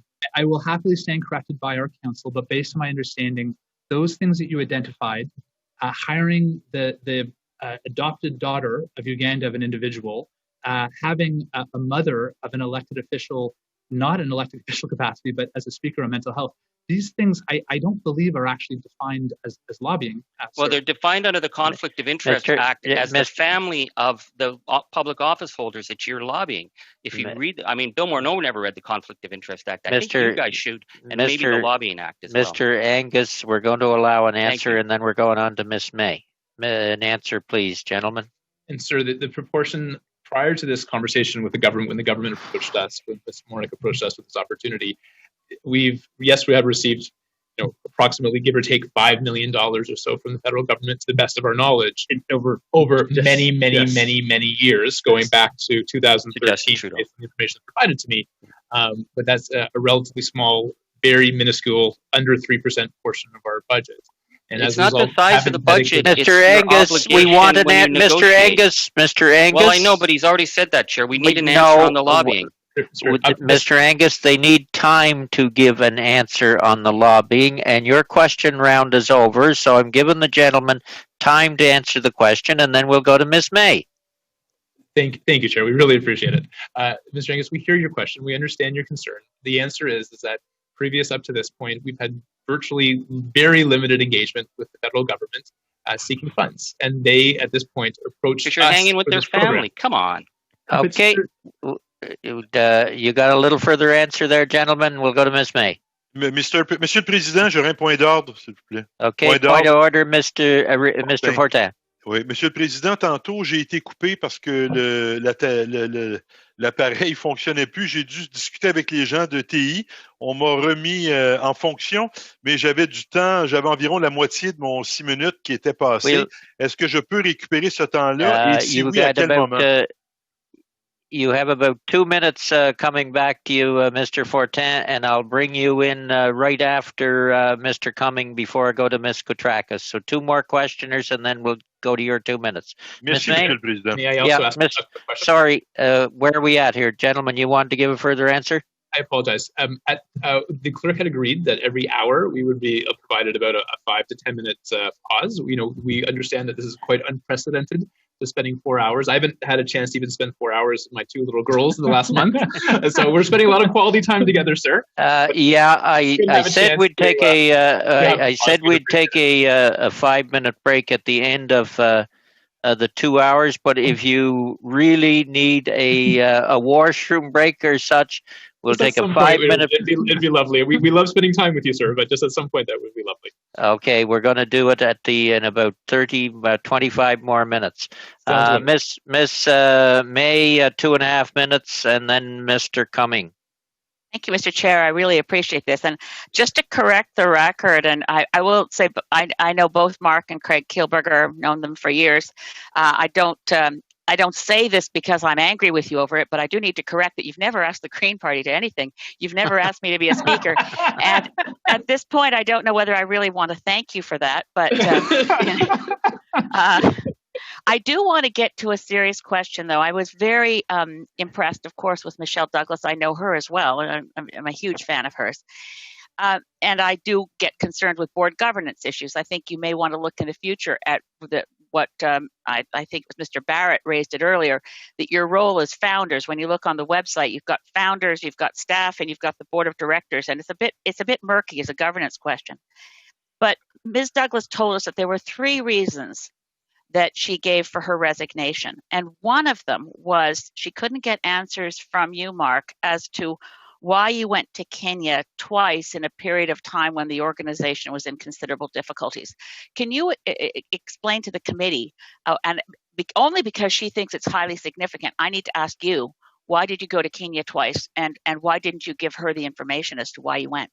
Of course. Ms. May, thank you. And out of all of this, we appreciate your kind comments at the beginning as well. But very quickly, of course, going back 3 months ago, the world was topsy-turvy. I had a pre-scheduled trip to go to Kenya to help work with the organization. And then a handful of days later, when the pandemic really started to begin very significantly in earnest, when you saw governments closing borders and shutting things down, We had literally dozens of young people on international volunteer trips overseas. We had staff that were literally stuck, Canadian and American staff, that could have been stuck overseas, that some actually ended up being in a very difficult position. We had to get them out. And as the leader or a leader in the organization, I put my hand up and I said, I need to continue to be of assistance. And even though I just came back, the situation began to rapidly unfold. And I was only back in Kenya for 24 more hours at the request of the team to be of assistance where possible and to help ensure that the organization would be fine. But most importantly, our people would be fine. And I was doing my very best. And I may not have articulated that under the circumstances, a very stressful time, but it was there for our people. Did you get people out were you able to actually get Canadians home as a result of your trying there? I mean, I got a lot of people home to Canada by staying home on Zoom and calling all the right people and calling embassies and high commissions middle of the night. Did you physically have to go there to get people home? Yeah, Ms. May, as a member of Parliament, you have much more influence probably than we do in these cases.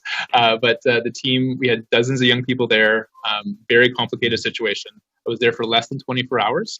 And yes, we were able to get people home. And if I may clarify, some of the senior team in Kenya were refusing themselves to leave because they were arranging the medical response. We have a hospital there that treats a collection of over 800,000 people in a region. We have a medical college. Marc went in to also make the medical arrangements on the ground so that our local leaders who are expats would have the confidence to return home as part of this evacuation.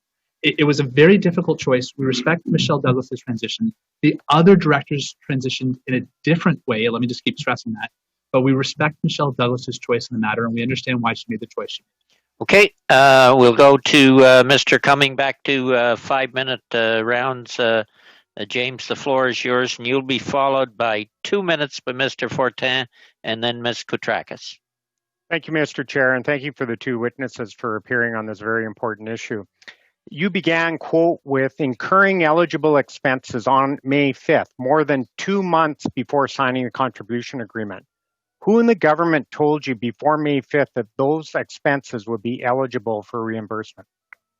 So, sir, very good question. We put our hand up to be of assistance because the date that initially this program would be launching would be early June. This was done in coordination with the STC. We had many phone calls with them and their team, and specifically Rachel Warnick was very much aware that we were working very, very significantly on this project throughout that entire amount of time. However, I know we said it, and allow me to just add it again, that although we started working on May 5th, we were aware that that was building a network and support, that if the contract was not signed, we would not be reimbursed, and we took that risk on full knowledge ourselves. Specifically, when did you receive that from Warnick? What day? That was a conversation that we started to have. It was close to the 4th or 5th. It was in that ballpark. But sir, we were having... if I use pause, we were having often daily conversations with the STC at that time, many conversations a week in coordination and negotiating the contract and putting the organization and the organization's teams together. It was very much a coordinated effort, sir. So was there an email that told you to go and which told you which expenses were eligible? So the eligible expenses are deeply outlined in the contract through an extraordinary amount of detail. Which came out 2 months later.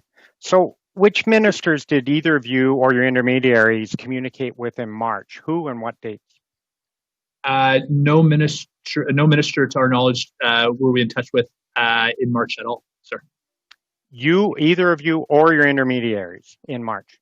To my knowledge, looking at timelines provided to me by my team and staff, the only touch point was with ESTC civil servants on March 6th, where there was a comprehensive service learning white paper presented per their request. That was with civil servants. That's the best to our knowledge, of course, under the circumstances. Okay, so of the minister's staff members in March, who did you communicate with in March, and at what dates, or can you provide that at a later date? We're happy. So I can say with confidence, sir, that we did not, and there was not the senior-most leadership in touch with anyone in the government in March. That being said, sir, we will check more broadly in the organization if there were any touch points that took place. Okay, and in April, did either of you or your intermediaries communicate with any ministers in April? Yes, sir. Happy to speak to that. So April 7th was a conversation with Minister Ng, a first-time introductory phone call I ever spoke to her. April 9th, as per that conversation, sent her a proposal that we had previously created on youth entrepreneurship. That proposal was also forwarded to Minister Chegar, given she has the portfolio for youth. Minister Morneau, given finance minister and our local MP, was in touch also, sir, with Minister Chegar in a phone conversation that took place. I will get you that date, sometime in the middle of April, and it was to brief her on the conversation we had with Minister Ng on social entrepreneurship, not the CSSG, to be clear. And there was one conversation that also took place, a phone call from Minister Morneau that took place on April, it was the Sunday, the 25th, 26th. And he called me asking a question about, he said he was doing a series of phone calls, checking in with businesses and nonprofits on the impact. And that call took place. I will happily put this into writing for you, sir. Okay, and that conversation, you mean to tell me that there's no discussion around the student grant program? There's no discussion about the potential of you being involved with the student grant program? Correct. However, sir, I will tell you that I did during the call. So he called me to ask questions about generally our view of the nonprofit sector and youth. I did raise with him the fact that we had spoken to Minister Ng and had submitted a proposal to her on social entrepreneurship, helping youth create small businesses. But to be very candid, it's a completely different thing, sir.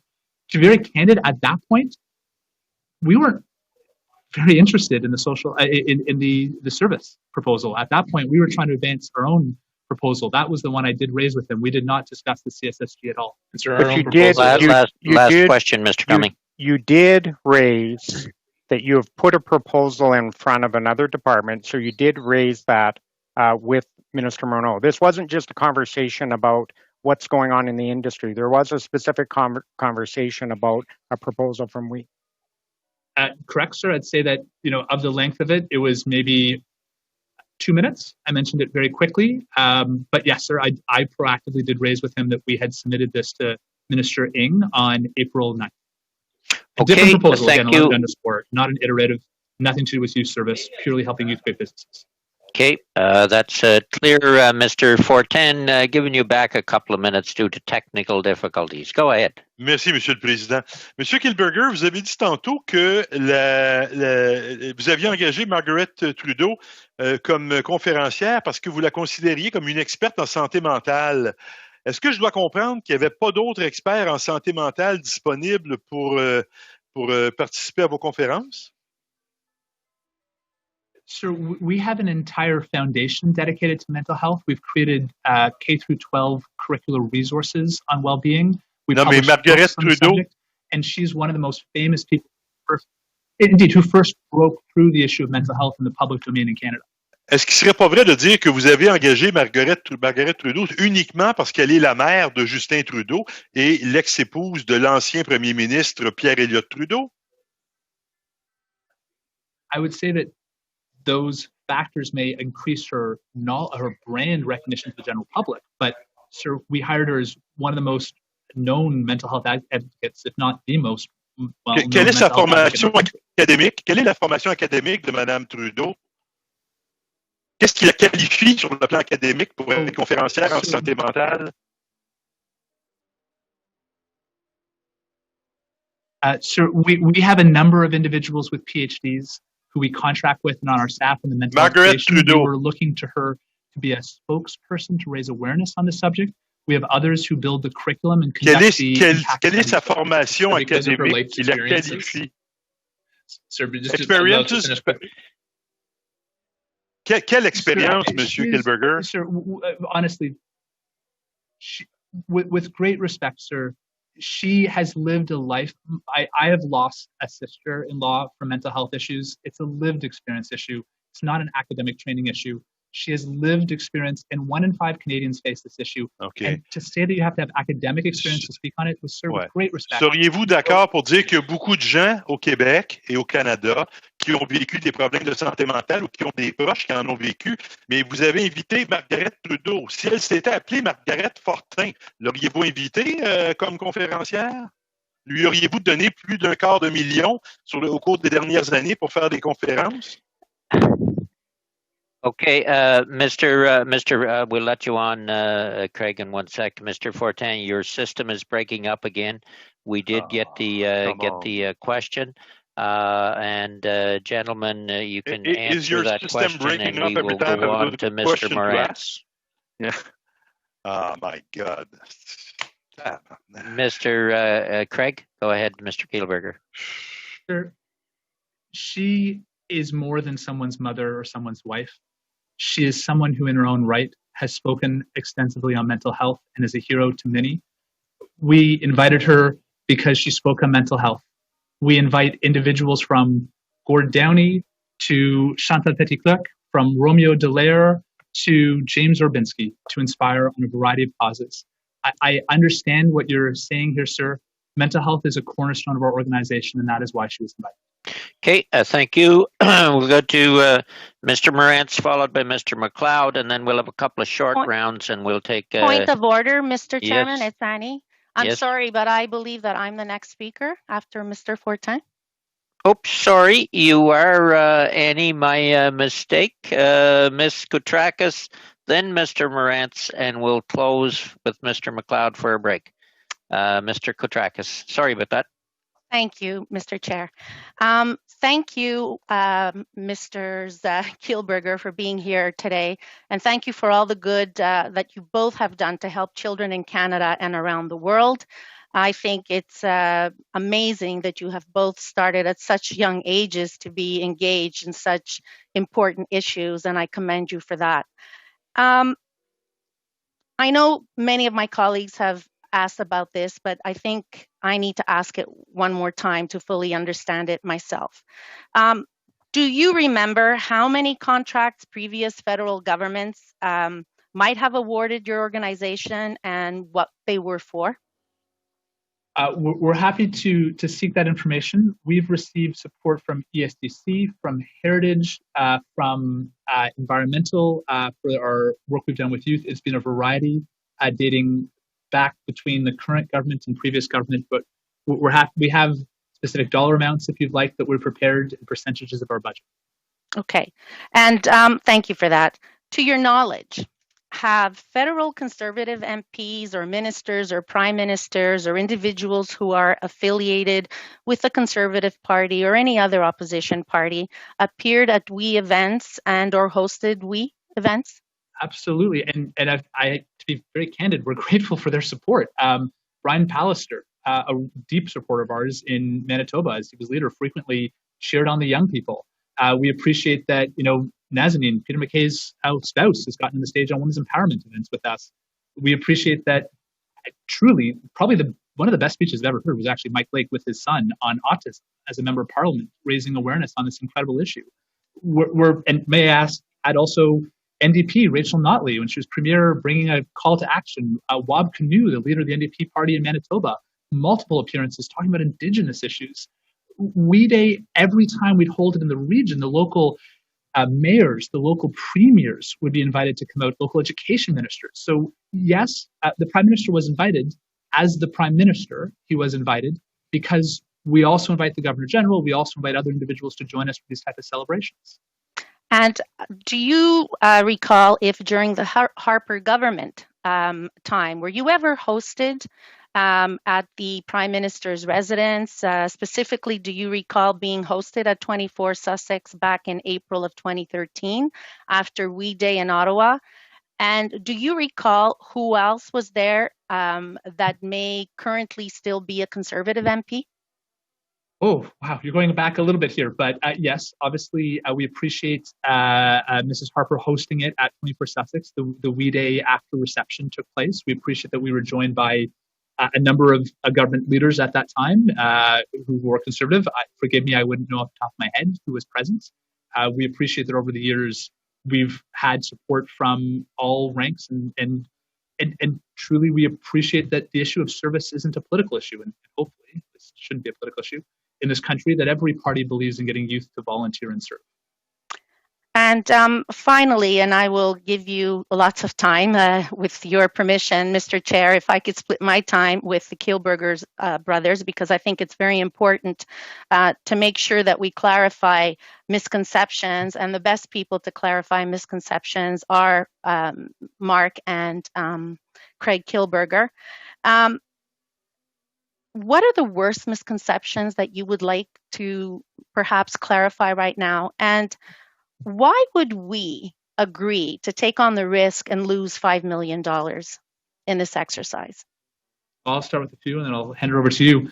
And you got about a minute and 15, guys. Okay, let me answer it this way. We Charity made absolutely and could never have made any money in any way on this with the contribution agreement. This was the ask from the government. We did not submit a proactive proposal. Rachel Warnick asked us, and we fulfilled the request that came in.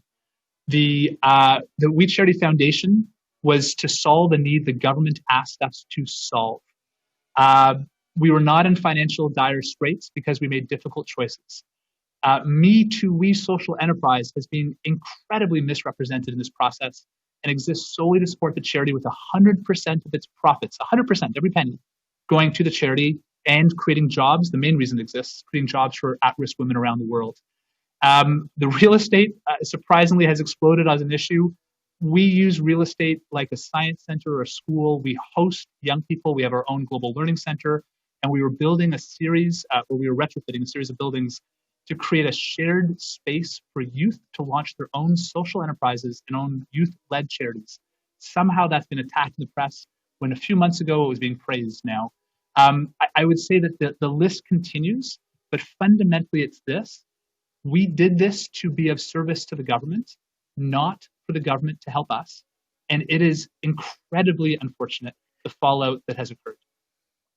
Okay, we will go to Mr. Morantz, and we'll do that 5-minute round. Then we'll take a 7-minute break, and we'll start with Mr. McLeod. Mr. Morantz, 5 minutes. Thank you, Mr. Chair. Fellows, with which minister's staff members did either you or your intermediaries communicate with in April? Who and on what dates? Sure, happy to speak to that. So we'll actually send you a full list, if that's all right, into writing. But to give you an overview here, the 7th, the 7th, there was a conversation with Amit Singh, who's a policy advisor in finance, with Sophia, actually, correction, that was actually, I believe, on the 8th. 7th or 8th, we need to check that for you, sir. Regarding, Sophia was contacted, as was 11 other nonprofits, asking for the impact information of what was taking place on COVID in the sector. There was a conversation that took place with Michelle Kovacevic on April 9th, along with Rachel Warnick. Forgive me here. So we'll put this into writing. 19th was Rachel Warnick. If we could get that in writing, Marty, that would be fine. I've got sort of limited time, but I appreciate you have all the information. Writing, sir. We'll send it. That would be great as soon as you possibly can. Have you or your intermediaries communicated with the Prime Minister's office since the contribution agreement was cancelled? So we certainly haven't. To the best of our knowledge, there's been no formal communications. So you are discussing, though, the repayment of the funds, so there must be some communications. Yeah. So that's specifically done with ESTC and the civil service at ESTC, sir. Okay. Have you deleted any emails, text messages, or other written communications regarding all this since March? No, sir. Any in April? No. May? No. June? Ever deleted any communications? Notes from my wife, sir, occasionally when she's. Okay. All right. Let's check that. Since March 1st, have you dialed into the government's conference call line? Since March 1st. March. Yes. Of course, with part of the ESTC contract initiatives, absolutely. Yeah. Okay. Could you provide details of when that call took place? We can do that. Well, not on the spot, but we're happy to do that. Sure. So we had many conversations with ESTC during that time. There would have been dozens of phone calls, sir, with ESTC on the government of Canada. Great. And any Zoom calls did you use, or any other conferencing technology with any MP, minister, or ministerial staff member since March 1st? I can speak with relative certainty that the only thing we could have used was a Teams bridge or a phone call bridge, but to the best of my knowledge, no Zoom or other Blue Jeans, etc. And did you keep recordings of either those phone calls or those video calls? We don't. That's not standard practice for us. Okay. Do you have direct email, cell, instant communication contact with Prime Minister Trudeau or Finance Minister Morneau? We do not have an email or phone number for the Prime Minister, or never have. We do have a cell phone for. We have a phone. We must, because we had the trips information. So we have to have all the information for Morneau in our database: email, phone, emergency phone, as part of hosting. So. Okay, and on Sunday, July 12th, you started to lay off 450 people who you had hired to deliver the Canada Student Service Grant. On what date did you begin the process to hire these people?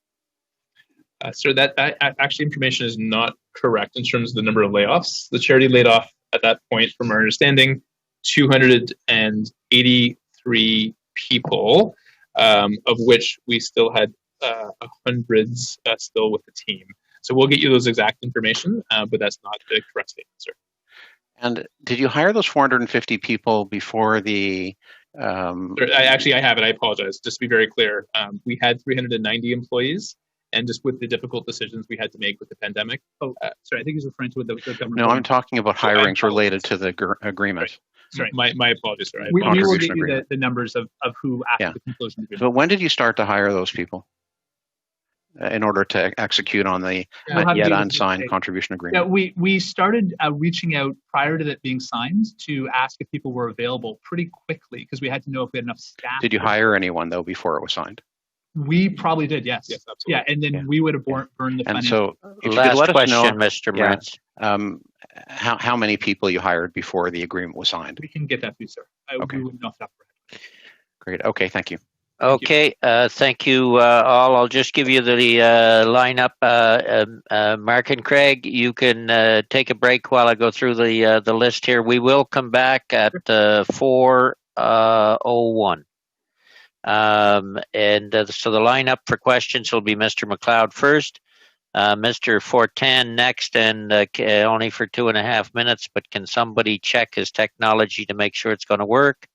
Mr. Julian, I believe, is on for the next 2.5.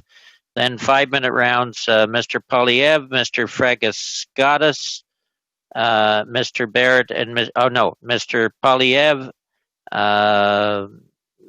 Mr. Sabera, Mr. Barrett, and Ms. Zerowitz. So that's the lineup. When we come back, we'll be back at 4:01. Meeting suspended. 3:01 Ottawa time. Oh, well, yeah, I'm looking at my clock. I'm ahead of you guys by now. 3:01 Ottawa time. We'll suspend till then. Thank you. Meeting suspended.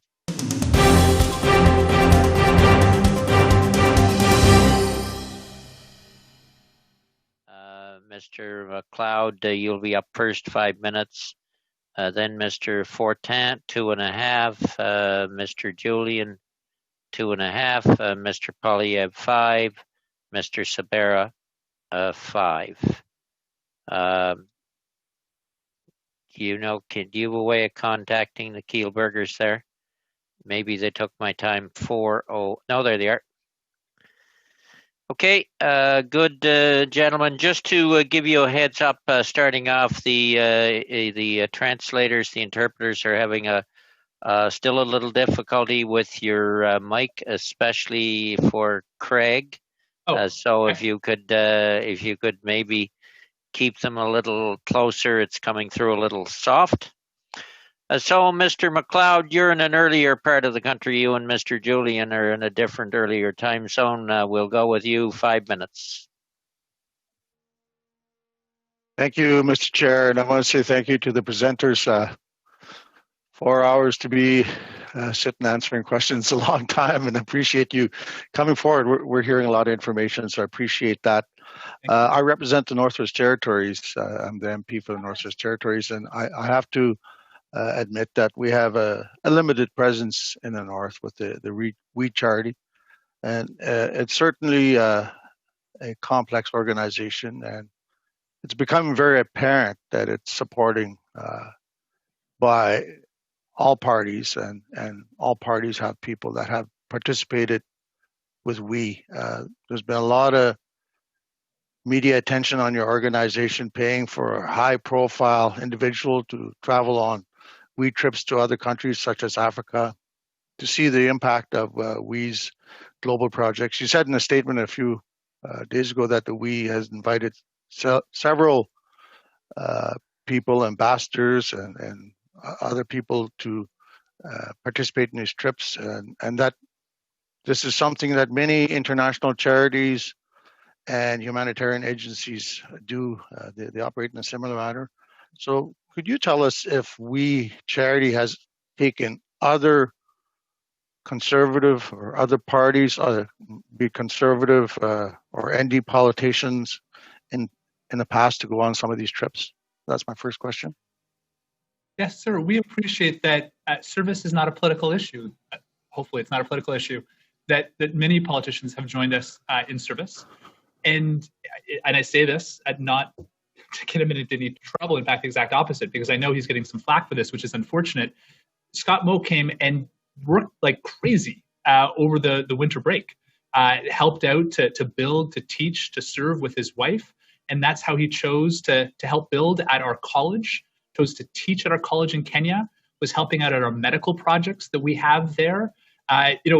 People like Charlie Angus, for example, his own children have joined us in the past in Nicaragua. We appreciate, sir, that their commitment has been, we know it's not a political issue when someone's children join us, and they've helped to build and teach and serve. We welcome people from all walks of life who benefit through doing these type of service projects that we're able to provide. I was quite impressed when I looked at your organization, and it's very complex. It has many parts to it, many different subsidiaries, and it also had many partnerships. And the one that came to the forefront for me as an Indigenous person was the Aboriginal Education Initiative and the We Stand Together campaign, promoting Indigenous history in the classrooms and creating awareness of First Nations, Inuit, and Métis realities facing our communities. It's something I talk about on a non-stop basis, so it was very important to me.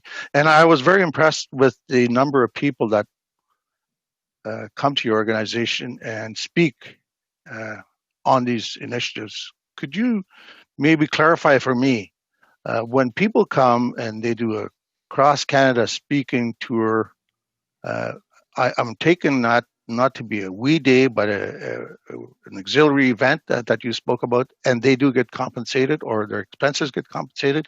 I think it's important that we separate the we day engagements from the auxiliary events, and so people can understand that. Absolutely, sir. Thank you for raising that. So our work global has been well documented, 1,500 schools and classrooms around the world, clean water medical for about 1 million people that we've been able to establish around the world. Not as well known sometimes is our domestic work, and I think that's sometimes misunderstood. For example, Sacred Circle is a program that we've now run for over a decade. It was actually Sean Atleo, who was the person who helped us to frame it, which is a leadership training program for Indigenous youth, most often in fly-in communities in Canada, to help young people be social entrepreneurs, to identify a problem in their own communities, and then to be the heroes of their own problem to help to solve that issue. Likewise, We Stand Together, sir, that you identified, is an educational program running in Canadian schools to teach non-Indigenous students to better understand the past, present, and future of Indigenous students in Canada. In fact, part of what we have been doing in Canada has been trying to build these various systems to help young entrepreneurs in Canada. And something that's been unfortunately misunderstood has been in Toronto, we've established a series of buildings to retrofit to create free space to welcome young entrepreneurs to set their own charities or their own social enterprises. Unfortunately, because of COVID-19, it's on pause. But these are the type of innovative projects that in Canada we try to do to serve youth. And you're right, sir, that our operation is complex, because in our heart, we're entrepreneurs. We create new systems. We want to build to create. Yeah, sir, we also started when we were kids. I mean, Craig was 12, I was 17. It's kind of like building a house, and you have a small little house, and you add a wing, and then you add a skylight, and then you add a little makeshift swimming pool for your kids. And yes, we recognize we do have a complex organization. That's why we're bringing in Cone Ferry to help us. But this wasn't done out of malice or anything other than that. It was just done, as 25 years of being entrepreneurs. Okay, I'll stop you there because I wanted to get clarification on a couple things. One quick question there, Michael. Okay, Michelle Douglas appeared just before you. She's a former chair of the board, as you know. She stated that she didn't know speakers received fees for speaking at WE events. Why would she not know that? Well, thank you for asking, sir. So we actually, again, allow me to reiterate this very importantly. We believe speaking on the WE Day stage is an honor and a privilege to address 10, 20,000 young people at a time to share your story. It's typically 2, 3, 4, 5 minutes max on the stage. And it's not a hard thing to get people who want to speak in front of 20,000. The challenge difficulty is having someone come into a city to do multiple educator events, multiple breakfasts, fundraisers, cocktail parties, evening events, gala events. Just like other charities, we engage through a speaking bureau with the proper processes in place, someone to help us find the talent to engage in those type of activities. We don't do telemarketing. We don't do street canvassing. We don't do mass mailing. We don't do fundraising of that type of nature. But by bringing in these type of educational speakers to events, it allows us to bring partners and sponsors to the table. This is part of our model, and it works really well. But to clarify, this is not just to get up at the stage at WE Day, as per Ms. Douglas's comments. This is for a different purpose that supports the organization's mission. Okay, thank you for that. So I'm just going to ask for a point of clarification there, if I could, fellas. What you're saying then is the individual is not really paid for the WE Day event. They're paid for the other events auxiliary to that. Is that correct? Yes, sir. So the contract is, of course, with WE Day. This is the easiest way to make the contract. But the purpose, sir, of their compensation is for them to come and help us with the auxiliary events, because that's what's less exciting and lots of days. And that's the understanding that we had with these individuals, sir.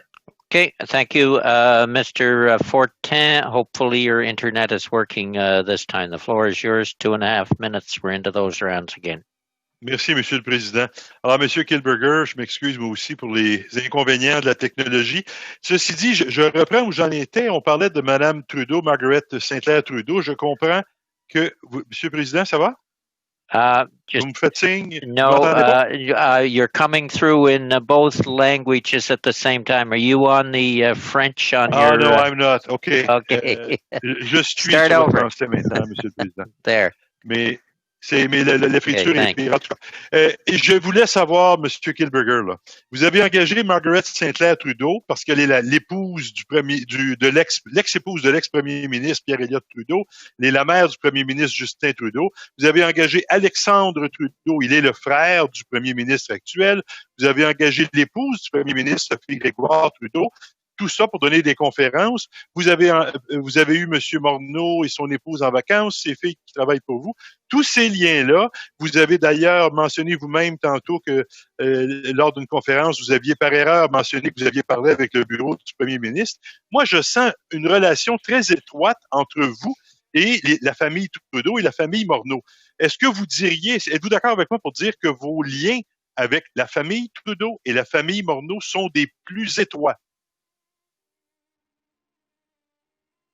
Well, sir, how I would answer the question this way is I've never seen the Prime Minister or Sophie Grégoire Trudeau in a social setting. Neither of us have. We've never had a meal with him. We've never socialized with him ever. So if it depends what your definition of close is. We have welcomed Sophie Grégoire Trudeau to be the ambassador for our mental health programs, and she has been extraordinary in raising awareness. We have welcomed Margaret Trudeau because she is a mental health advocate. In the case of the Morneau family, the McCain-Morneau family are very generous philanthropists, and we've hosted them on humanitarian trips. And all of this is in furtherance to the cause. But sir, again, what we're doing here is fulfilling the purpose of our charity.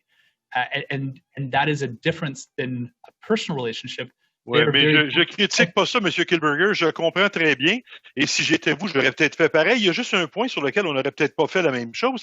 Une fois qu'on a dit tout ça, comment pouvez-vous expliquer que vous ne vous soyez jamais enregistré au registre des lobbyistes, ni vous, ni la personne qui est responsable des relations gouvernementales chez We Charity, alors que vous avez ces liens-là où on parle d'échanges de centaines de milliers de dollars d'un côté et de l'autre, de contrats que vous recevez du gouvernement. Le dernier contrat dont on parle ces jours-ci, là, qui était pour gérer au total près de 900 millions de dollars, sinon davantage, que vous étiez rémunéré 43 millions pour le faire. Comment se fait-il qu'en aucun temps, avec cette relation aussi proche, vous n'avez jamais pensé à vous enregistrer comme lobbyiste? Mr. Fortin, I don't know what is wrong with your internet system, but it is down again. It isn't your mic. I understand it's the internet system. Did you pick up enough of that question, either Mark or Craig, to answer it? If you could answer that, we'll go to Mr. Julian. Yeah, allow us, of course, to answer your question, sir. That firstly, and I say this with great respect, Margaret Trudeau is more than someone's mother. Sophie Gregoire Trudeau is more than someone's husband, wife. That we live and we engage with individuals on the merit that they also bring themselves as individuals to these important causes. And I feel I need to correct the record on that, sir. But to the heart of your question, why we didn't register is because based on our understanding of the time definition involved, and in the vast majority of these cases, what we're describing, in fact, everything until last month, or 2 months ago, I should say, that this was a minimal amount of time to fill out a government application for a grant. We recognize that when we were approached by ESDC, that in the month of April, the amount of time increased. And frankly, we're working with our team to determine whether that should have triggered us to register. And we're happy to look into that question, sir, for the month of April, when the government proactively approached us. Honestly, sir, we didn't think at that point that something was necessary because they were calling us to be helpful to them. We're looking into the matter. We're happy to look further into the matter. Thank you. I'm sorry, Mr. Fortin. We're well over time, Mr. Fortin. Mr. Fortin, we cannot. You are breaking up. We can't hear you. You're over time. So, Mr. Julian, Mr. Julian, the floor is yours. What's your point of order? Point d'ordre. Point d'ordre. Monsieur le Président, j'ai un point d'ordre. Point d'ordre. Well, I'm listening. OK, mais Monsieur le Président, what's your point of order? Mon point d'ordre, c'est que j'utilise l'appareil que le Parlement m'a fourni. J'ai le micro, j'ai la surface du Parlement, j'ai tout l'équipement du Parlement. Le service de TI m'appelle pour essayer de m'aider, je n'y arrive pas. Alors, si je ne peux pas faire mon travail de député parce que les appareils du gouvernement, du Parlement ne sont pas fonctionnels, mes privilèges de député sont brimés, Monsieur le Président, et j'en appelle à la sagesse de votre décision pour qu'on règle la question et qu'une fois pour toutes, les députés qui participent au comité obtiennent tous les appareils nécessaires pour être entendus convenablement. Sinon, c'est notre travail de parlementaire qui est en jeu, Monsieur le Président, et on est dans une période très, très pointue, et je n'accepte pas de ne pas être en mesure d'interviewer correctement les deux frères Kielburger. Et jeudi, ce sera M. Trudeau. Et je sens qu'il va arriver la même chose, M. le Président. Et c'est mon privilège, le privilège de tous mes collègues, les 338 députés de la Chambre des communes. On a le droit d'être entendus dans ce comité-là et d'être répondus par les témoins. Alors, M. le Président, je vous demanderai d'intervenir pour qu'on nous fournisse des équipements adéquats.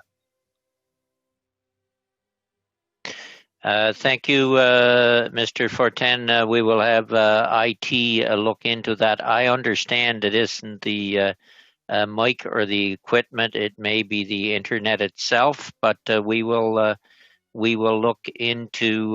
We'll have IT look into that. You are right. You need to be able to participate fully in the hearings, and we will have somebody look into it. Mr. Julian, the floor is yours. Thank you, Mr. Chair, and thanks to both of you for being available for 4 hours. We have a lot of questions, and we're seeking answers. My first question is just to clarify from previous answers. Is it true that no payments on expenses, no speaker fees were paid to any member of the Trudeau family prior to the Prime Minister's election in November 2015? So there was one payment that we had disclosed this prior to Mr. Trudeau being in public life to Sophie Trudeau, who came to speak at one of our WE Days in Montreal, I believe. The payments, from our understanding, ranges between $1,400 and $1,500. Let's go with $1,500 just to be safe. But that was back many, many years ago, sir. And no subsequent payments to Ms. Grégoire Trudeau. Okay, thank you for that, and you'll be providing full information. So we look forward to comparing the period prior to the Prime Minister's election to the period after the Prime Minister's election. I want to come back to the important point that you've made about the WE Charity Foundation and limited liability. Now, of course, in the event of a program like this, there are considerable liability issues, as you've mentioned. In the event of a significant lawsuit, if the foundation was basically being invested with the liability and didn't have assets, that would substantially increase the risk to the federal government. Did you clearly communicate to ESDC through the process of signing the contract on June 23rd that WE Charity Foundation had no assets and would not be able to sustain any significant liability issues? So here's the good news, sir, that we were very clear, and it was also, I believe, in the contract, if not mistaken, that we had tens of millions of dollars of insurance that we added as force to the foundation to ensure that this whole initiative was protected. And of course, in case of liability, the government and specifically the program and the taxpayers were well protected. So we took that issue very seriously, sir. But that wasn't my question. My question was, were you very clear in communicating to ESDC that the contract was being signed with the WE Charity Foundation, a company or a foundation that has no assets? Sir, we didn't have a specific conversation around the monetized, the amount of assets, but they were clear, and yes, ESC was clear that that this was with the WE Charity Foundation specifically to help limit liability, sir. And so on the first page of the contract, I'm sure you've seen it. It is in big bold letters, sir. It was a thoughtful conversation we had multiple times with ESDC on this matter. But at no point did ESDC or any ministers raise the fact that the assets of the other associated companies and the charity were actually elsewhere, and that WE Charity Foundation has no assets. Is that a fair? Is that a fair? Is that a fair? A fair indication of what was discussed with the federal civil servants and the ministers? As discussed with the federal civil service, sir, and as written into the contract in section 22 was the insurance to mitigate the very concern you've expressed. Now, the issues around liability and the teacher's incentive, you did mention you got a lot of liability advice. We've, of course, heard from witnesses that the teacher's incentive could also provoke liability issues around issues like privacy. What advice did you get around the issue of liability and the teacher's incentive that was part of the overall offer? Sir, can you clarify the teacher's incentive? We are unclear about your statement, sir. Well, that there were potential payments made to teachers who recruited students to the program. So we're very glad you asked that question, because that's another misconception. Yeah, sir, I appreciate that. There were no payments for recruiting students. That was an inaccuracy reported in the press and shared, unfortunately, by certain individuals. The program structure was such that during a pandemic, nonprofits were reeling, and many of them didn't have the in-house staff to manage and supervise the volunteers. So ESDC asked WE Charity to personally ensure that we, as WE Charity, would ensure through hiring staff, these are these teachers you refer to directly supervise up to 20,000 young people for their service work with various nonprofits. These teachers were not, they could make it available, of course, to their students, but they were specifically hired just like summer teachers over the course of the summer months to work directly with a cohort of students, to support them, to match them, to coach them, to check in, to verify their service. This was a very active, involved role that they played because we didn't want this to be a burdensome program on the nonprofits to have to accept these young volunteers. We will we'll have to go back to Mr. Julian. We're considerably over time, Mr. Julian, but we'll go with one more question. I'm concerned that you're not answering our questions. You're answering other questions, but not answering this one. Ask it again. The issue of liability, what that would mean in terms of this overall program. The risk to the federal government obviously was considerable. It doesn't appear that there was real discussion beyond the issue of some insurance, but that doesn't cover overall liability. Was there any discussion with the SDC around the liability contained within the overall program, whether you call it a teacher's incentive or a teacher's supervisory grant or whatever? Was there discussion with the SDC about liability issues, and what was the advice that you got from your lawyers around setting this program up? Absolutely, sir. The conversation with ESDC was about liability. ESDC was asking us to take on the liability, and that was the concern. ESDC and the Government of Canada, for the first 40,000 young people, said that the liability rests solely with We Charity. And it's under those circumstances we explained that we were very concerned under the circumstances of having 40,000 young people volunteer during a pandemic and us to assume full liability for that. We explained that we had a different structure, and we needed to have the liability and, of course, the corresponding insurance in that structure in case something went wrong. And that was the conversation we had. Okay. So then that's why you chose the shell company structure. Sure, it's not a shell company. I just want to stress again, this is an inaccurate statement. It's a foundation. It's a registered charity. And so characterizing it, sir, with great respect as a shell company is factually inaccurate. Okay, we are going to end it there, considerably over time, but that's the first time Mr. Julian was in. The lineup will be, because people have asked me this again, first will be Mr. Poilievre for 5 minutes, then Mr. Sabaro, then Mr. Barrett, and then Ms. Zerowitz. Mr. Poilievre. Yes or no, have you or any of your intermediaries communicated with the Prime Minister's office since the contribution agreement was canceled? Yes or no? We have not, and to our knowledge, there have not been. So you have no intermediary who has communicated with the Prime Minister's office since the cancellation of the contribution agreement? Sir, you're asking to our knowledge? No, to our knowledge, we can answer the question. We have not. You're under oath. Sir, I'm very much aware of that. Yes. Good. And for every statement. Did you have any direct email, cell, or instant communications with any minister after March the 1st? Any minister after March? Direct communication? Yes, sir. With no, I said email, cell, instant communication, or other electronic communication. Yes. With 3 ministers, sir. Yes. Name them, please. Minister Ng, Minister Chegar, and Minister Morneau. And you commit to sharing those conversations with the committee? Yes, sir. Have you had any similar electronic communication with staff members of ministers' offices? Yes, we're happy to provide that also, sir. You began incurring expenses on March the 5th, eligible expenses. Who told you that you would be eligible for expense reimbursement on March 5th, given that the contribution agreement would not be signed for more than a month? Sir, ESDC, when we did the contract negotiations with them, we mutually agreed that March 5th would be the start date. When did you agree that?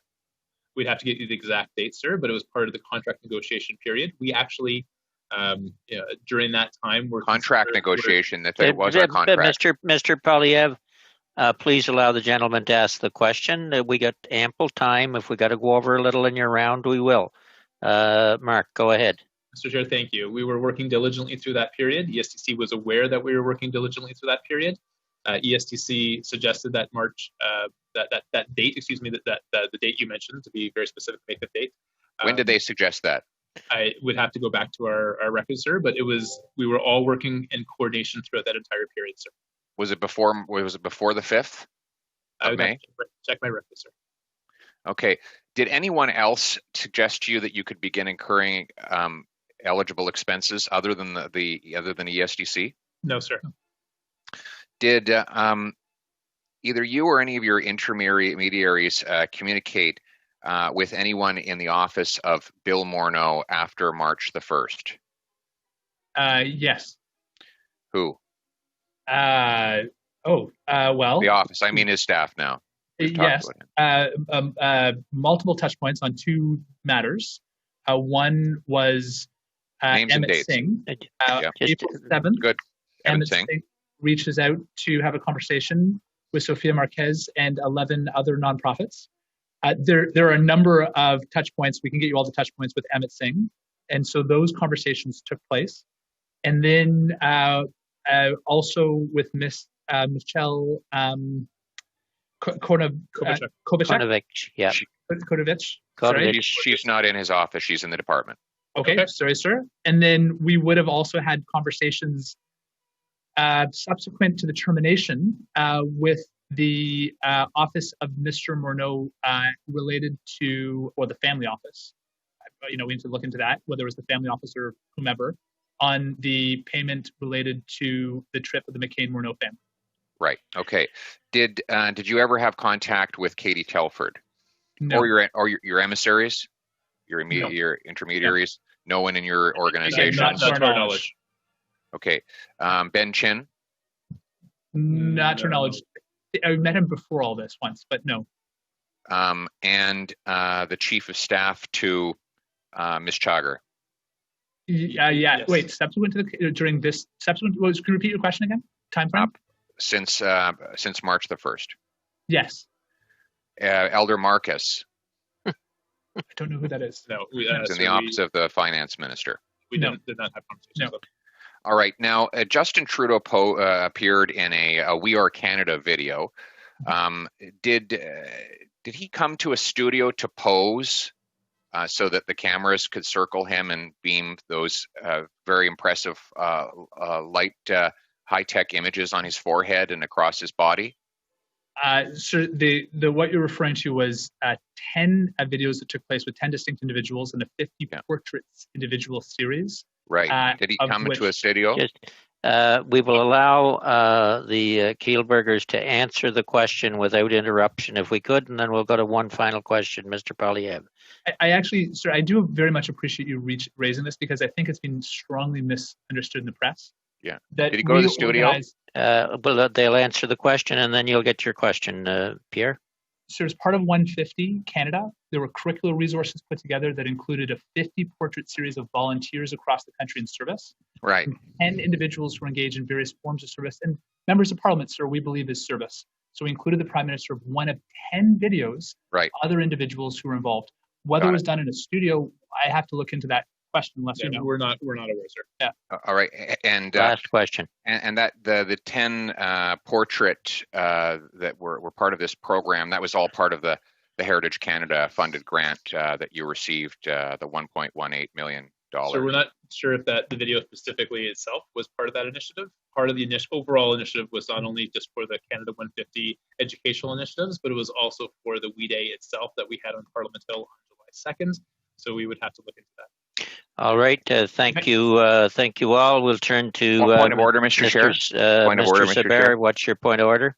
I just want to confirm that I've understood the response from the Kielburgers on the point of whether or not the $1.18 million Heritage Canada grant was used in part to finance this advertisement.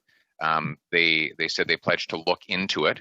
That's nice. Will they give us the answer in writing? I don't believe that's a point of order, but we will allow an additional answer, and if they have to provide further information, they will.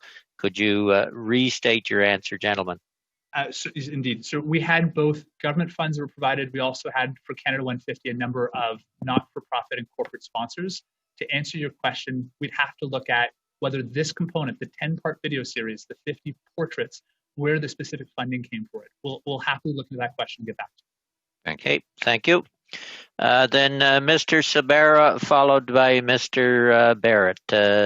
Francesco, 5 minutes. Thank you, Chair. Thank you, Wayne. Good afternoon, everyone.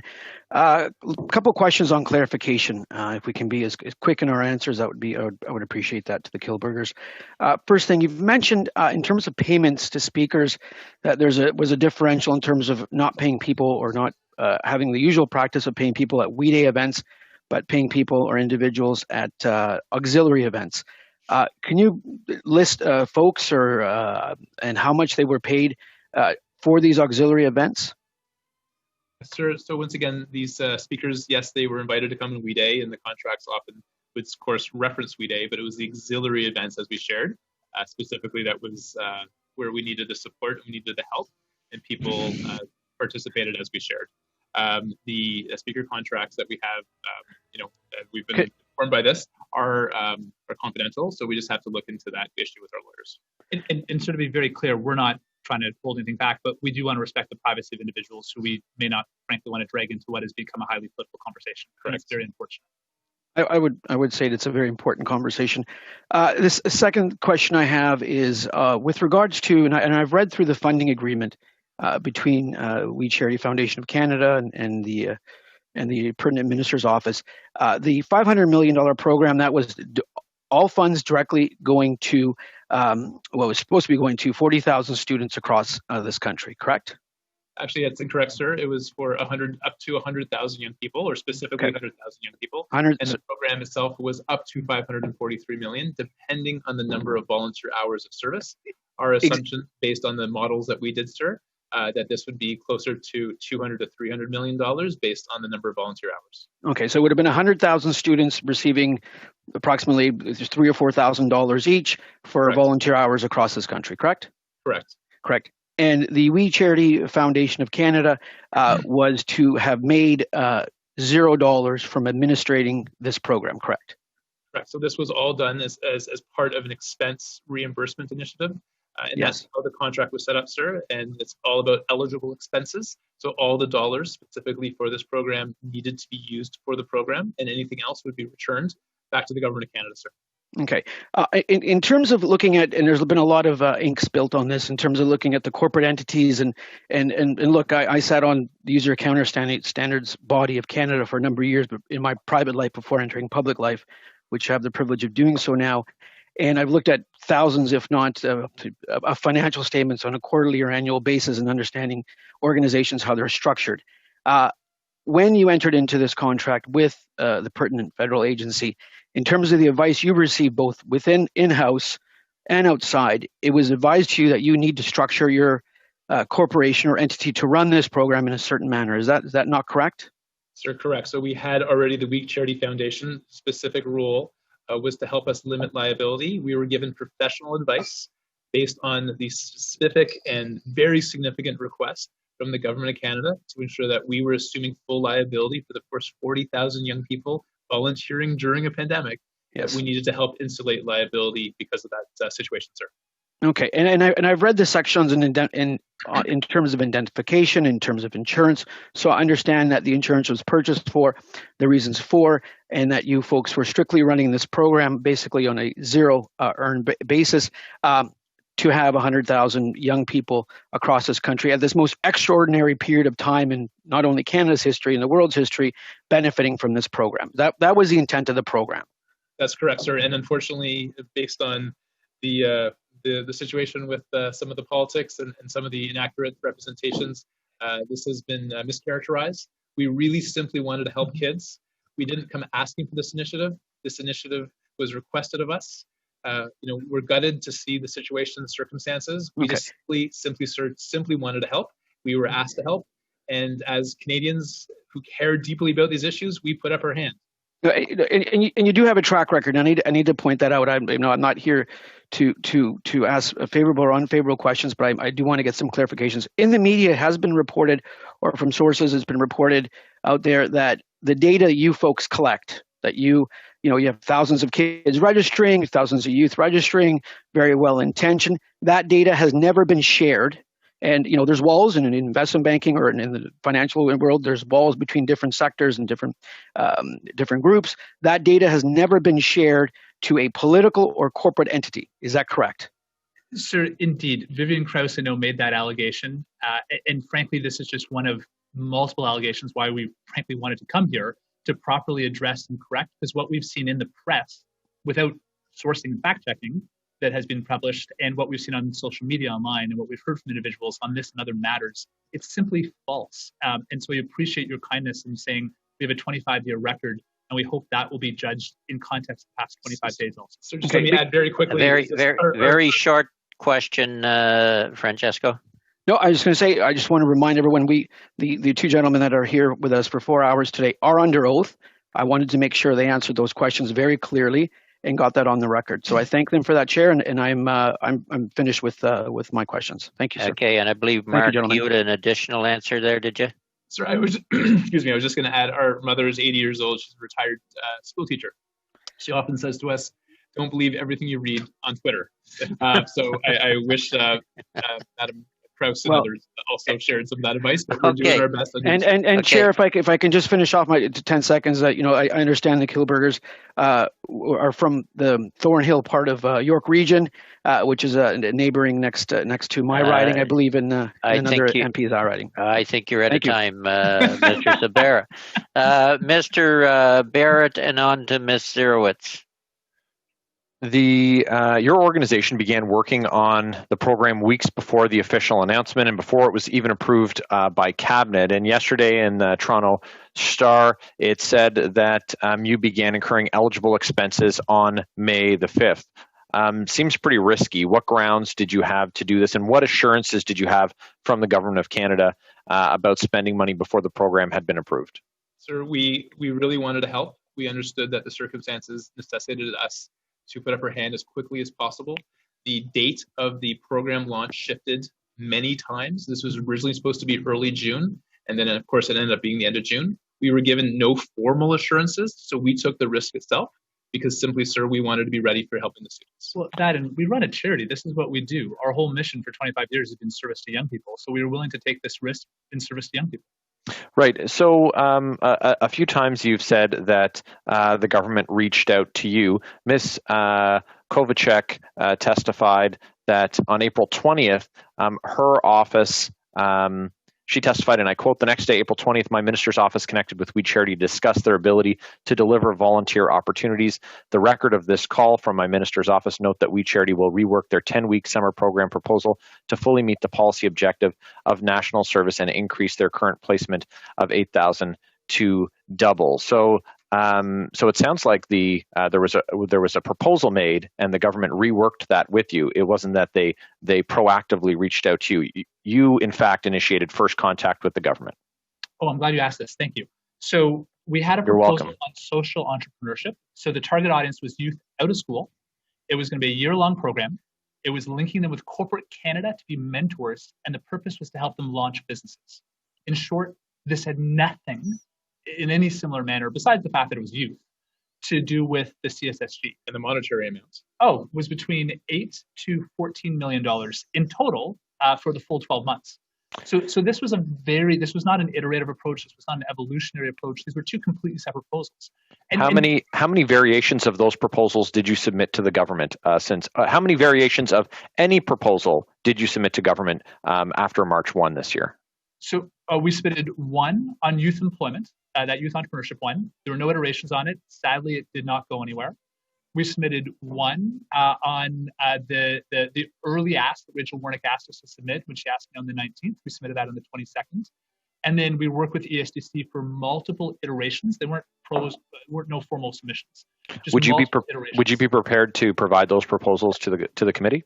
And it will clear up a lot of questions. We were, sir, including one of the areas we like to clear up formally is that this whole concept of $10 an hour for volunteer service.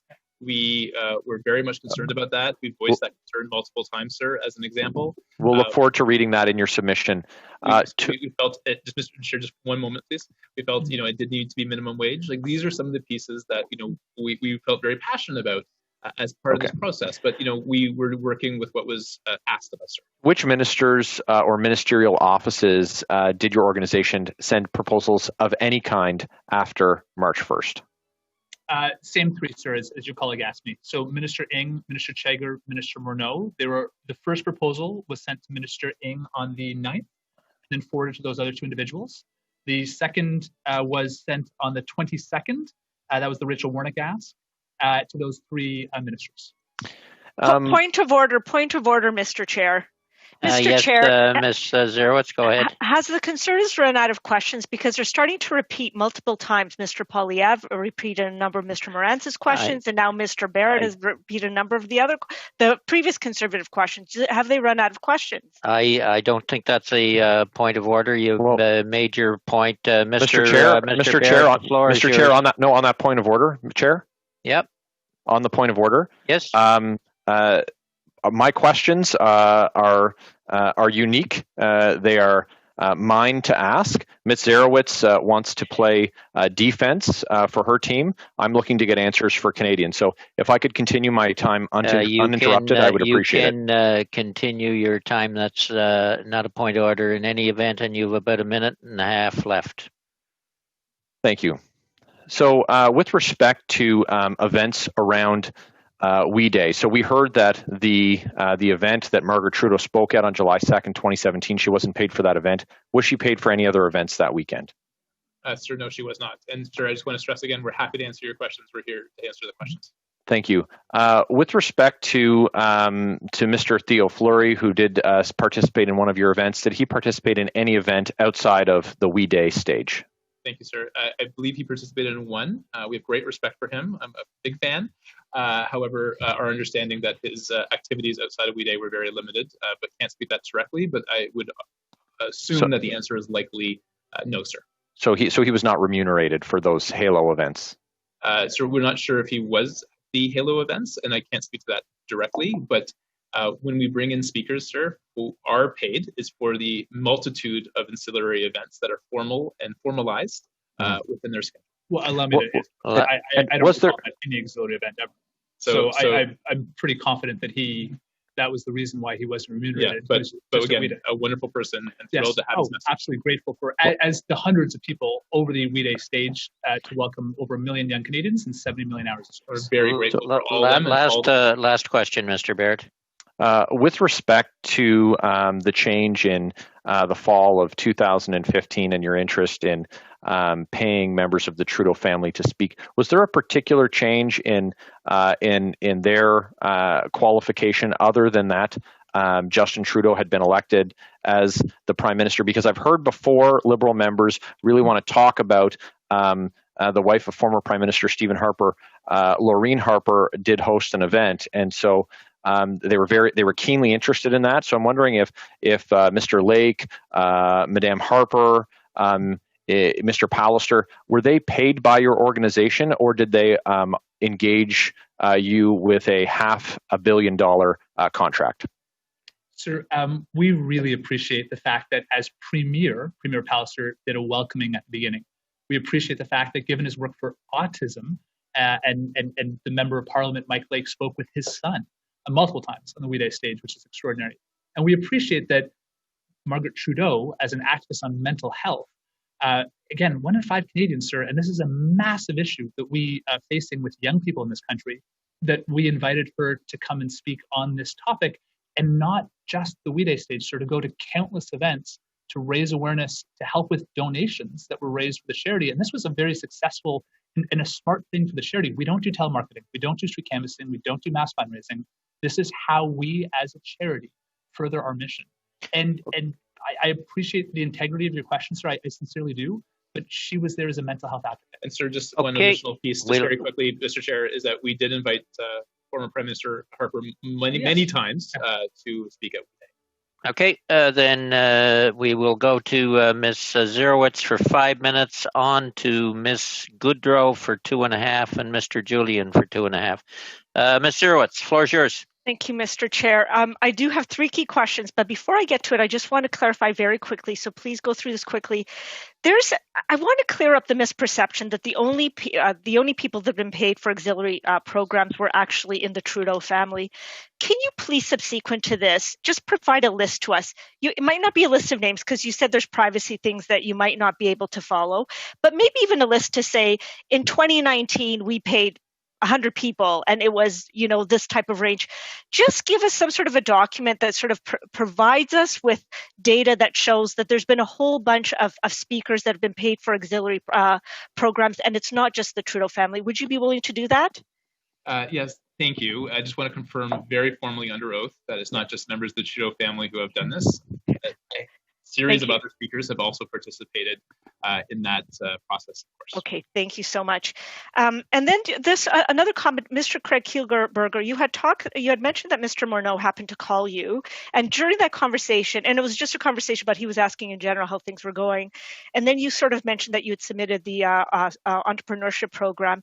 Can you just clarify that you mentioned that you submitted the program as opposed to discussing the program? Correct. I said that I had submitted it to Minister Ng because of the small business connection. We didn't discuss it in great length. Okay, perfect. And now I'm going to get to my question. One of the key things that we have to determine here is how did we get to selecting We Charity? Can you maybe for about 20 seconds or 25 seconds explain what sets we apart? Like what sets We Charity? Like why is it that We Charity was the best organization to actually deliver point of order, this Mr. Chair. Point of order. A point of order, Mr. Barrett. What's your point of order? I just wanted to confirm that Ms. Zarowitz was concerned that points were being restated, and so she's asking them to restate something they said during their opening statement. So just trying to be consistent. Either. Just trying to be consistent, Mr. Chair. Not restating anything. Not restating anything, okay, Mr. Chair. We'll not get into an argument here. We will go to back to questions. Allow me to answer the question this way. It's what the clerk of the Privy Council said. It's what Rachel Warnick said. 25 years, we engage 7,000 schools across Canada through service programs. We have the largest Facebook and social media presence, engaging youth coast to coast to coast. We work in Indigenous communities, New Canadians. We have staff and operations that serve. We have the ability to build national service projects. We've done this twice in the past with distinct groups, and we were willing to literally do this at a drop of a hat. We said we will put our organization on pause because we thought that this was something that Canada needed. And frankly, I just got to say that the fallout of this has been unbelievable. Now that's damaging so many of the service projects of what we've tried for the past 25 years in our lives to try to build. Okay, so I have 2 more questions. There was Ms. Douglas had mentioned to us that she had left the board, she had resigned, and there was a number of other board members that had resigned. Does that mean that there was a big gap in your governance, so there was no one on your board anymore and you didn't have proper governance for a period of time? How was that dealt with when Ms. Douglas and a number of other board members left? So how did you ensure that there was proper continued governance of We Charity? So we, during a pandemic, the senior staff and Ms. Douglas had a disagreement over the nature of reporting. Daily oral briefs were being provided, 14 over the course of the month, but we respect what she was asking for in writing. And due to the extraordinary circumstances, the team was not able to provide that. As you heard, we had a conversation. I asked her to serve 3 more months. She decided at that moment to step aside. I respect that decision. That took place.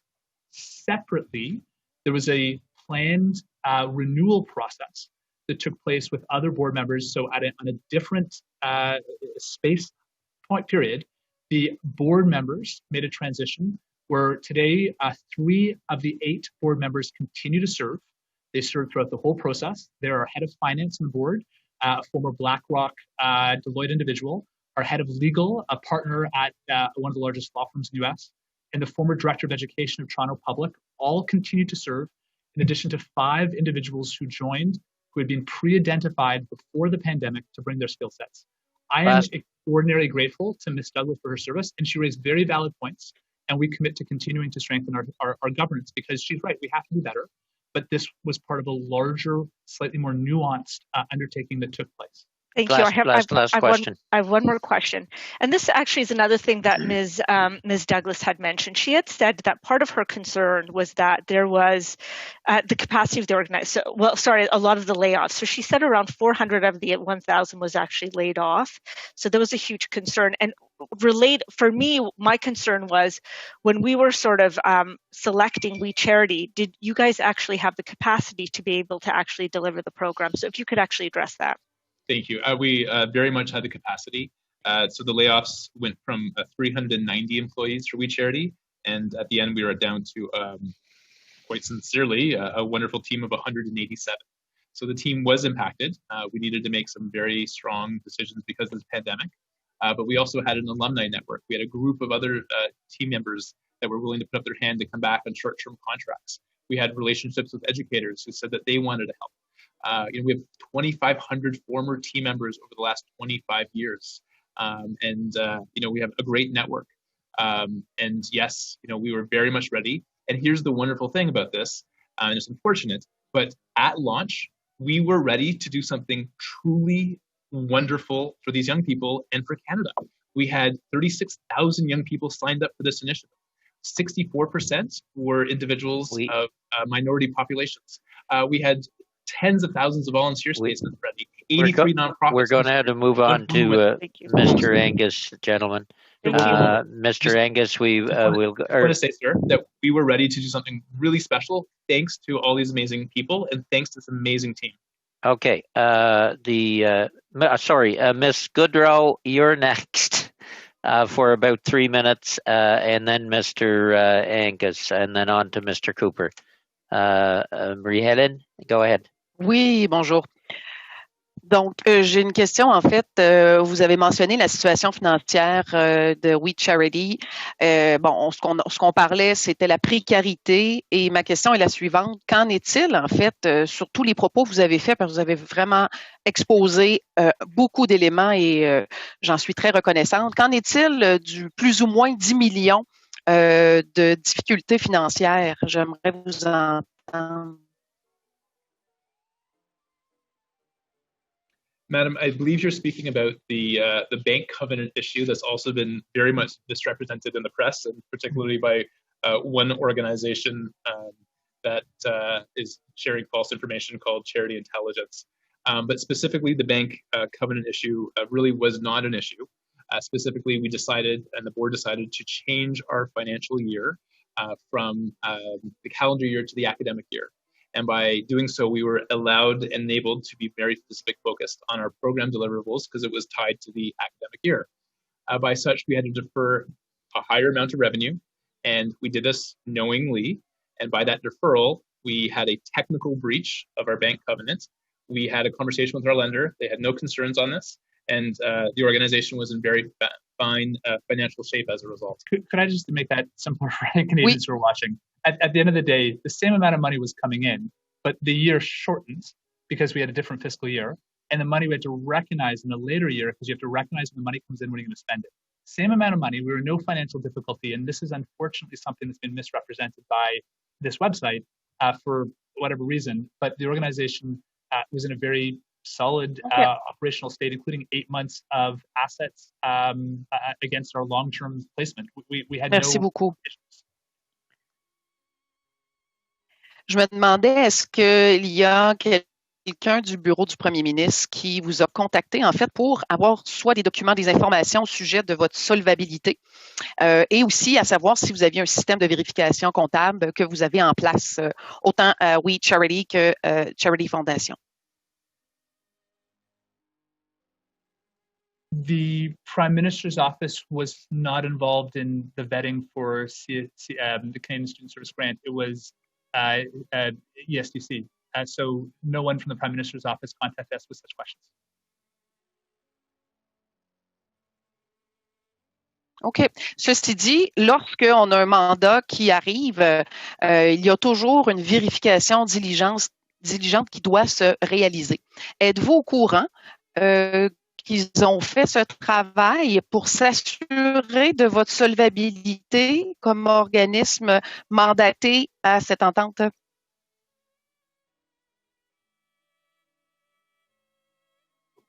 what I would defer the question to the government, except I would add just quickly that Rachel Warnock first visited our operations in 2017, toured our broadcast facility we have in our global headquarters, the digital classrooms, Skype pods, that we host school groups on a regular basis, saw what we were developing in the neighborhood, the network for good, campus for good, that we were building out to host other young entrepreneurs for free in space and whatnot. Over the years, we'd had multiple grants with ESDC. Mais ma question, en fait, vous n'avez pas ouvert vos livres au moment de négocier, en fait, l'entente de mandat. Our audited financial statements are available like any charity for access by the government. I defer whether they looked at them. Last question, Marie-Helen. Oui, en fait, quand vous avez mentionné que vous obtenez différents donateurs, de quelle nature peuvent provenir les donateurs pour autant votre fondation que We Charity? Donnez-nous quelques exemples de ce que vous connaissez.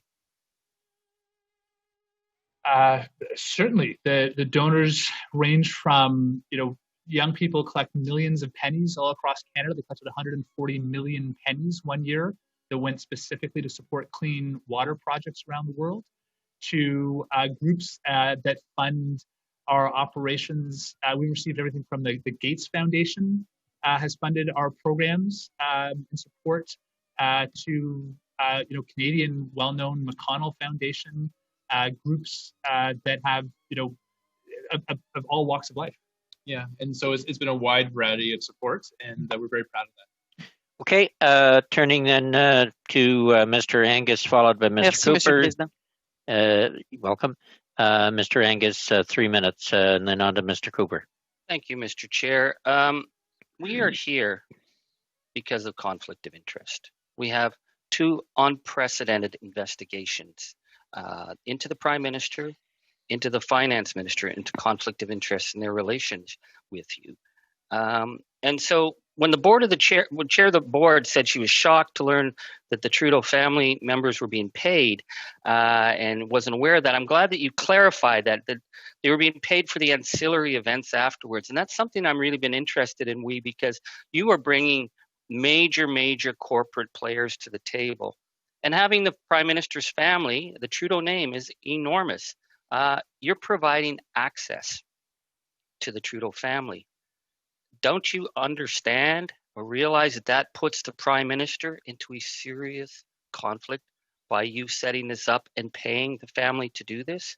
Because this is the first part of the question, we have you setting the Prime Minister up by your actions in a conflict, but then we understand after the mass layoffs in March that you pushed out a document to various ministers.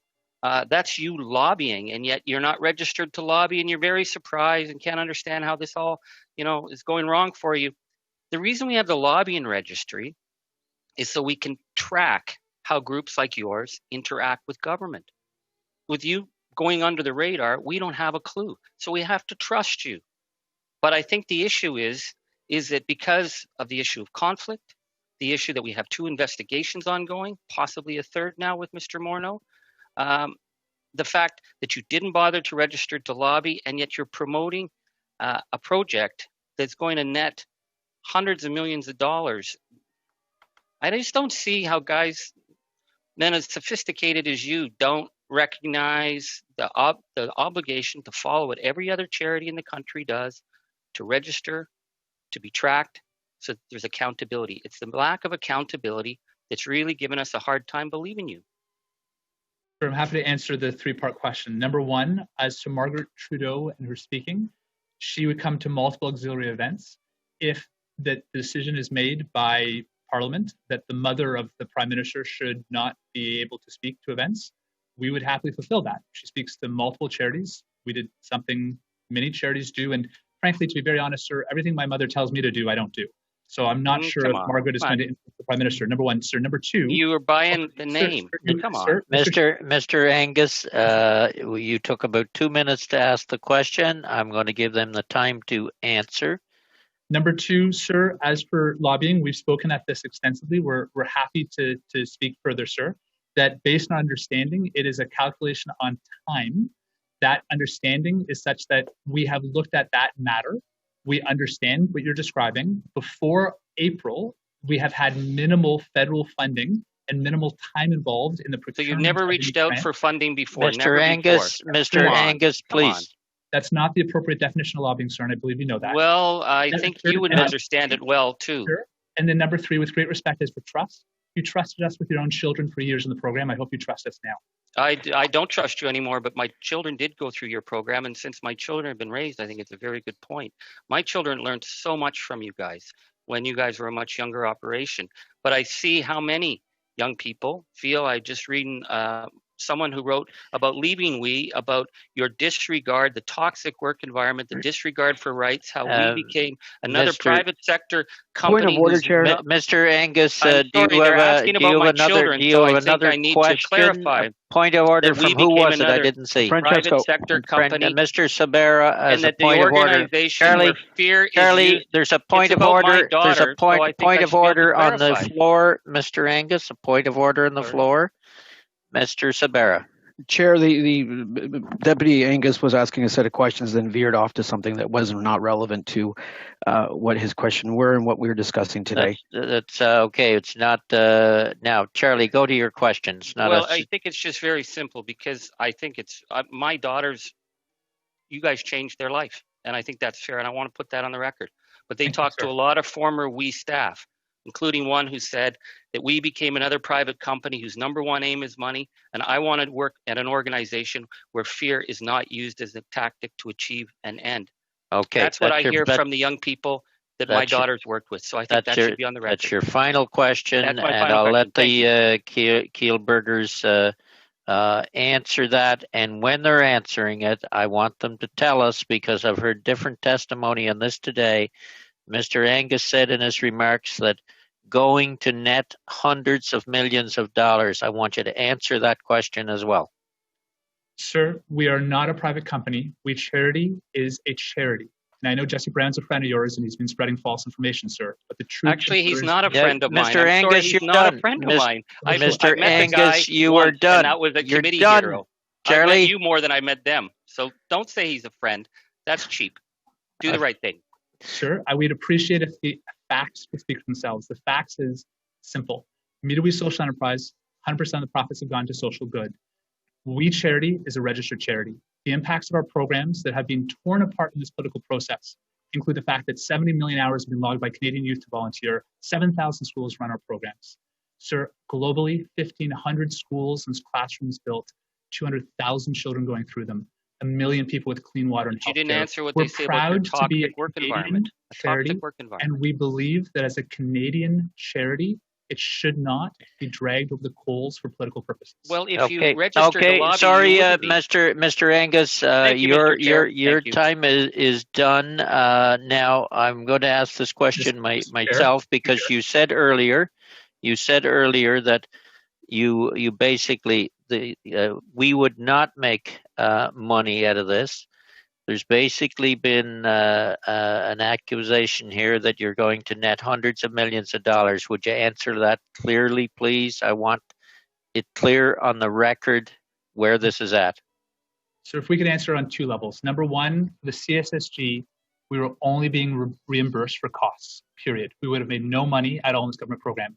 And secondly, sir, on a personal level, and we've heard some very unfortunate things, and I'd like to speak to this for a moment. On a personal level, as for our family and our own parents being dragged into this now, our 80-year-old parents and some of the social media posts and whatnot. Point of order, Mr. Chair. Point of order, Mr. Chair. What's your point of order? Yeah, you used an intervention to make a point about the amount that has been netted by this organization. They continue to say, well, they were just getting expenses reimbursed. Well, that's of course the case. We all knew that all along. When they pay expenses to themselves, that will be reimbursed under this contribution agreement. I think we're into profit in order for someone to benefit. So it is a use of language again by this organization. It's not a point of order. No, it's not. It's a necessary one. It's a point of debate. And when a member alleges that there's going to a net hundreds of millions of dollars, that needs to be cleared up because we have a different information on the record. and I want to know what is fact. That's Point the purpose of order, this hearing. Mr. Chair. Yes. Point of Paying order. expenses to themselves. I know that you're really going out of your way here, but I never said that the Kielburger organization was going to be making that hundreds of millions. Hundreds of millions were going to flow through their organization, and they were certainly going to get money out of that to cover, and for a group that was just in financial free fall in March, this is certainly something that could be seen as, so how much they actually get, we don't know, Mr. Chair. That's what we're here to investigate. Mr. Angus, your exact words were going to net hundreds of millions of dollars. I wrote it down. Let's have clarity on the point. That's what I'm asking for. We need to establish the facts. And so if you gentlemen, if you could establish that, we will go on to Mr. Cooper, followed by Mr. Fraser, Mr. Cummings, and Ms. Katrakis. Gentlemen. I want to be explicitly clear, sir. Once again, this was a contribution agreement. We were not netting hundreds of millions of dollars. That is not correct. Sir, we were doing this as a request from ESDC, and we were only going to be reimbursed for expenses. And Mr. Polyev, if I may. Pay to yourself. Pay to yourself. No. That's actually, sir, not correct. It is correct. It's right in the agreement. Sir. It's absolutely correct. Mr. Right Polyev, Mr. Polyev, let's have some order. Sir, it's in writing. It's right there in the contribution agreement. Mr. Polyev, you're on the list later on if we get that far. Mr. Craig, if you could answer. You're going to pay the expenses to yourself. Mr. Polyev? Sir, that's factually incorrect. And, sir, the contribution agreement... 18.4. Sir, please. Right here. Humility. The contribution agreement defines exactly the eligible expenses, exactly. The recipient may enter into contracts Mr. Polyev, the floor isn't yours. Me to We Foundation. Mr. Polyev, without prior consent or approval. Mr. Polyev, do I have to suspend this meeting? Because I will. Now there will be order. I'll suspend the meeting, and that's it. Now it's your choice. We'll just call him back. It's your choice. Mr. Craig, the floor is yours. Sir, every entity that was party to the contract was held to the same standards. The contribution agreement clearly identified eligible expenses. Eligible expenses. Point of order, Mr. Chair. Simply in implementing the project. Sir. Point of order, Mr. Chair. What's your point of order?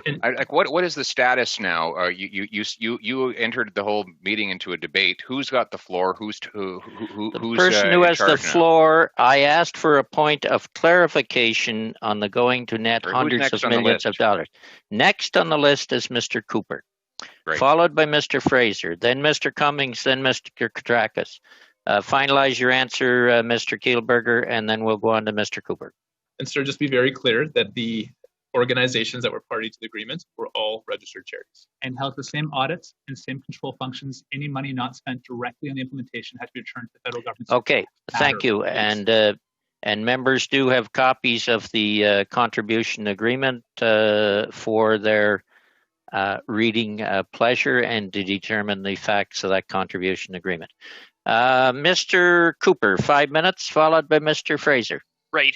Thank you, Mr. Chair, and to the Kielburgers.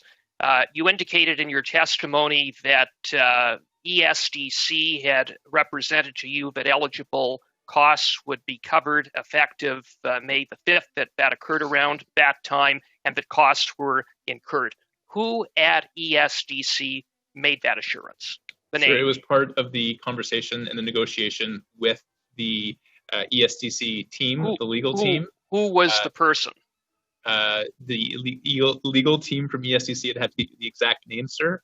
And of course, Rachel Warnick was privy to those conversations. And isn't it someone was also involved? It was codified in the agreement, sir, as part of this. Isn't it interesting that Ms. Warnick never mentioned that in her testimony?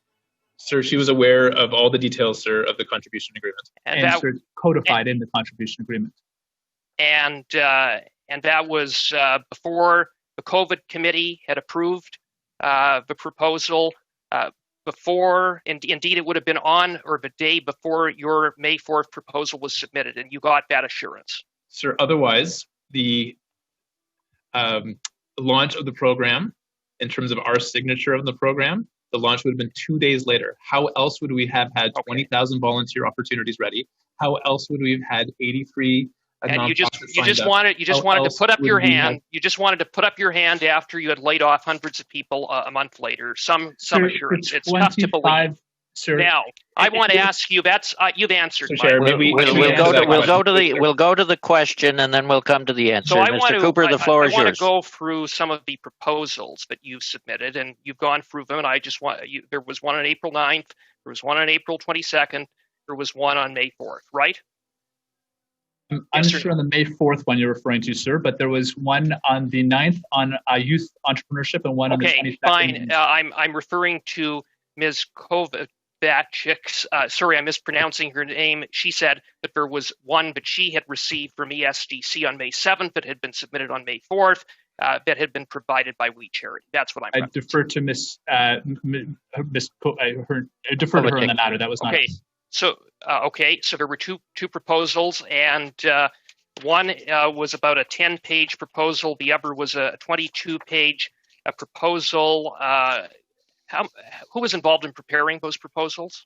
Certainly, sir. I'd be happy to speak to it. So the first, which you reference as the 10-page, that was a pre-existing proposal we already had on youth entrepreneurship that we repurposed within a short order to serve on this particular issue around entrepreneurship.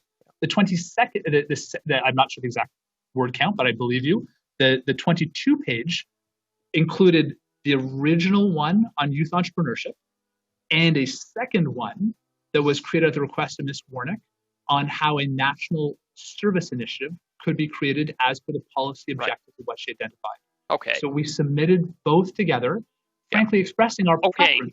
Okay, thank you for that. Now, who was involved in preparing it? How many people? Both proposals. It's a good question, sir. I'd have to get the exact, but we have a strategy team, we have a finance team, we have a youth entrepreneurship and development team.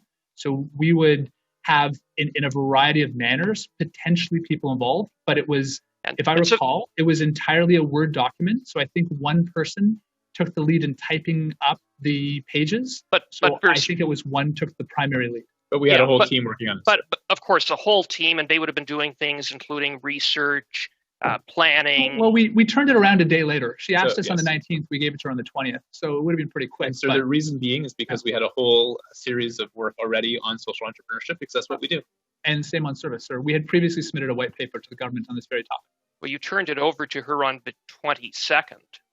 We submitted it, so it was dated, as you'll note, on the 21st. So, okay, how many hours would have been involved in researching, compiling information, drafting? So I do understand what you're seeking to get at here. Yeah. The simple matter of this, sir, is that we have I'm happy to walk you through the document, and anyone on the committee, you'll see that the document, how it's structured is bios on our key leaders, pretty quick to put together, overview of our previous national service programs. We were able to cut and paste those.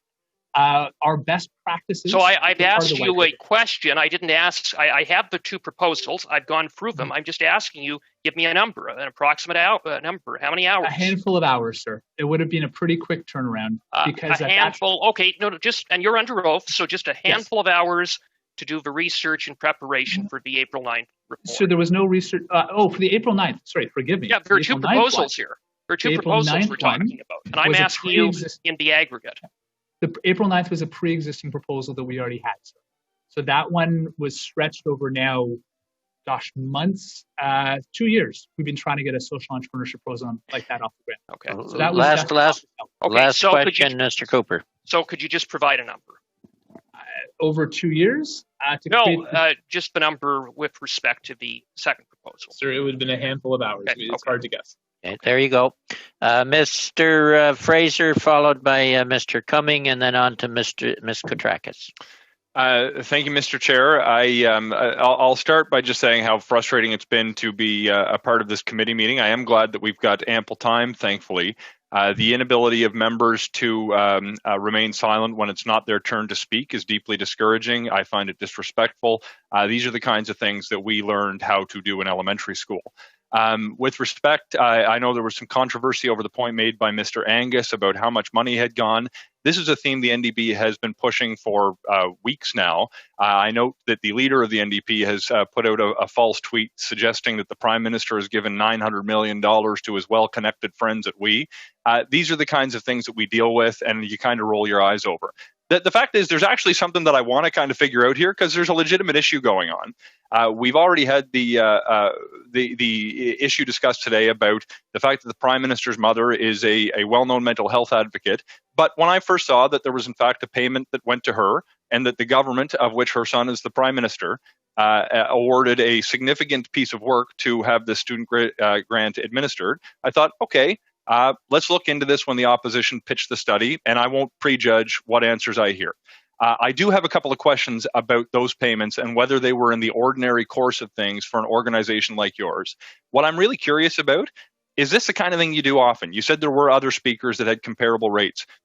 Who are they? How much did they get paid? And was it in a similar scale to either what Madam Trudeau was paid, or was it much different? Or how are you arriving at these rates? What I'm trying to figure out here is if there's a habit of the organization for giving significant grants exclusively to the governing party of a country, then I think there's something that we got to look into.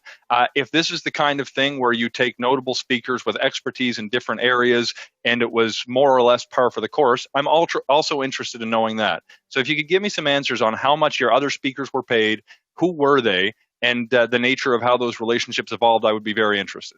Sir, it was very much, thank you for the question. Of course, it was par for the course. Once again, not just for the WE Day stage. We get people that want to do that, but it was the ancillary events. We have a number of speakers who have done that over the years. We've done 137 WE Days since we started. When we ask for individuals to come and give their time, usually 1 or 2 ancillary days outside of the WE Day, we need some support and part of that process. This is not just for the WE Day piece, to be really, really clear. This is the ancillary events. We do need to be respectful to the other speakers, but we can confirm very much that this has been in the regular course of business, and Madame Trudeau has been on the lower end of some of those payments.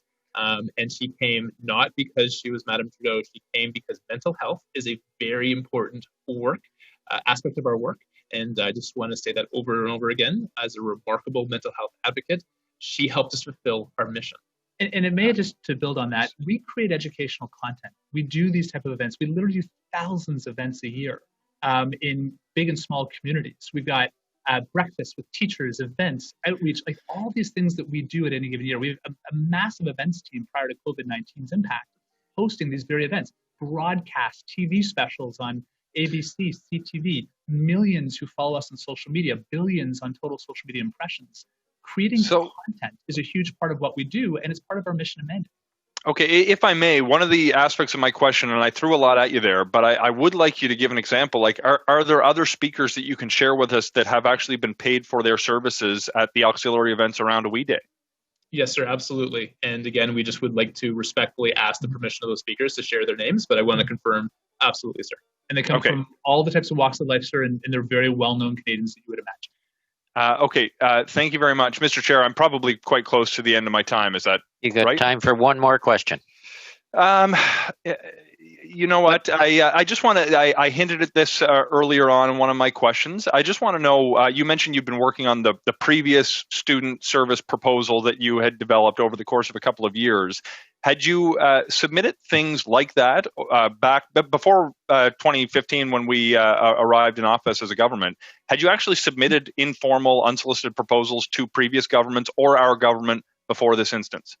Yes. We would do in a regular course of business. We didn't engage frequently with the federal government, but in conversations, whether it be, we were honored. And these are great men to spend time with people like Tony Clement, like the Minister Flaherty. Great man. Minister Moore. Minister Moore. Like, these are people, I remember seeing out Minister Moore talking great things around heritage. History. Yeah, he'd give us lectures in his office on the topic. And when you would submit those, sorry. We would, sir. We would submit ideas for how we could work with government. And let me clarify, sir, and to everyone, we run a charity. Fundamentally, when I say we're founders of the charity. We now have an executive director who runs it. But we do this in a manner to work in partnership to fulfill social objectives with government. We will do our best always. And you said something at the beginning, if I may go back to, that tweets have gone out with inaccurate statements and dollar amounts, and people thinking hundreds of millions of dollars have gone into the coffers of a charity or real estate things that just drive me up a wall because they're factually inaccurate. This has a devastating impact on our charity. It's impossible to fully articulate that these messages, because they're coming from credible individuals who are putting out false information.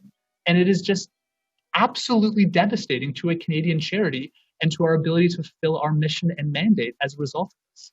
Okay, I am going to end it there. Mr. Cumming, you're on deck, and you will be followed now by Mr. Fragascatis. Mr. Cumming. Can you tell me what expertise Sacha Trudeau brought that you would pay him to be a speaker? An environmentalist, sir, documentary filmmaker, and he is a well-known individual in his right that he spoke. And in those particular ones, we brought him in partially because Margaret was not able to, Madame Trudeau, in that case, and we were seeking to fulfill an urgent need, and so we worked with him on that particular year. He was with us for 1 year and 1 year only. So it's more around the Trudeau name, it sounds like. No, sir, the environment is very important to us, as is mental health. There's a handful of issues in which we've been involved for many years. If you need some other strong environmentalists, I can give you a lot of names for that. So we love having David Suzuki on stage. We love having people from all walks of life on stage. These are good people, but sir, the point, I understand the point people are trying to make here, but universities have lecture series where they pay people. Gala dinners take place. We did this in regular course of business. Now, let me acknowledge, I understand that in hindsight, this is a significant issue. I understand why people are raising it. I do. But from our perspective, you could Google the fact that they had been on the We Day stage. So we never envisioned that this would emerge as a conflict in a meaningful way because it's all public knowledge. It's public information. I want to move on. So we've referred to the foundation as a shell company, and you took offense to that. But the foundation itself, what assets did it have, and what did it have for employees prior to entering into this contract? Sir, it's not a shell company because number one, it's not a company, and number two, it's not a shell.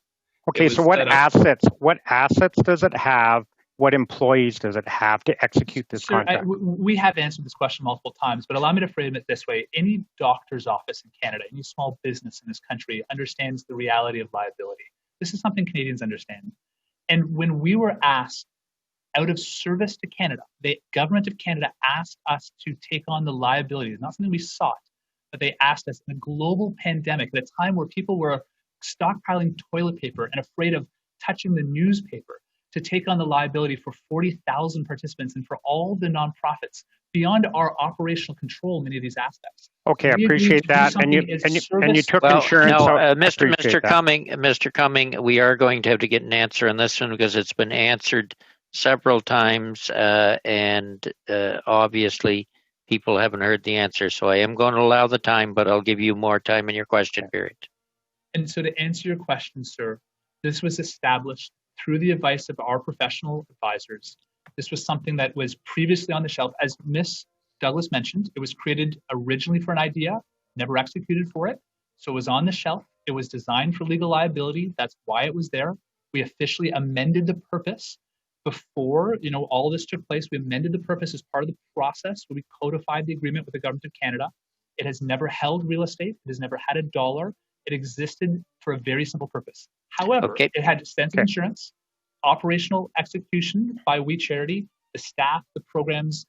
So with respect, it was a favor that we were doing to be helpful to Canada. Okay, back to Mr. Cumming.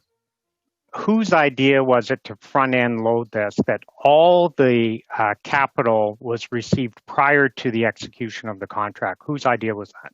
So that was outlined, all the financial terms, the payment terms were outlined by ESCC. And let me clarify, sir, those funds, again, misrepresented sadly widely by a number of individuals. Those were not administration costs that we received a blank check on or any form. This was funds that could be accessed for expenses as they occurred that were eligible only. But it was front end loaded. So it was, you received the money before you actually expended the funds. Sir, we received funds for the first cohort of 20,000 young people because we needed to ensure that those first 20,000 young people were engaged in the process. Secondly, we were asked by ESTC to help ensure that we had the mechanism to help provide the financial payments to up to 100,000 young people in the course of the summer into the early fall. And as a result, it was their suggestion to ensure that that infrastructure was well set up in the beginning part of the summer so we could fulfill that mandate. So you have the foundation, which has no assets in it for liability purposes, and you're running this, that you've got your charity, which is providing services, and other groups, because in 18.4 it does say that you can use other groups within the We group. So you say recover costs. Are the costs defined? Who defines the cost? Do you define the cost? How do you load your overhead in? Are your salaries covered? Is all the remuneration that you've received covered into those costs? How do you determine what the costs are for your multiple companies that will be charged back to the foundation? Because it's clear, 18.4 says that you will contract to your other groups. Sir, it's inaccurate statements like this that are truly killing a Canadian charity. And I don't mean this to be dramatic in my statement. The We Charity is being racked over the coals by inaccurate statements like yourself. No companies were party to this contract. Only charities, registered charities were parties to the contract. To answer your question, the contribution agreement outlined exactly the eligible expenses. We were not making this up off the side of a napkin.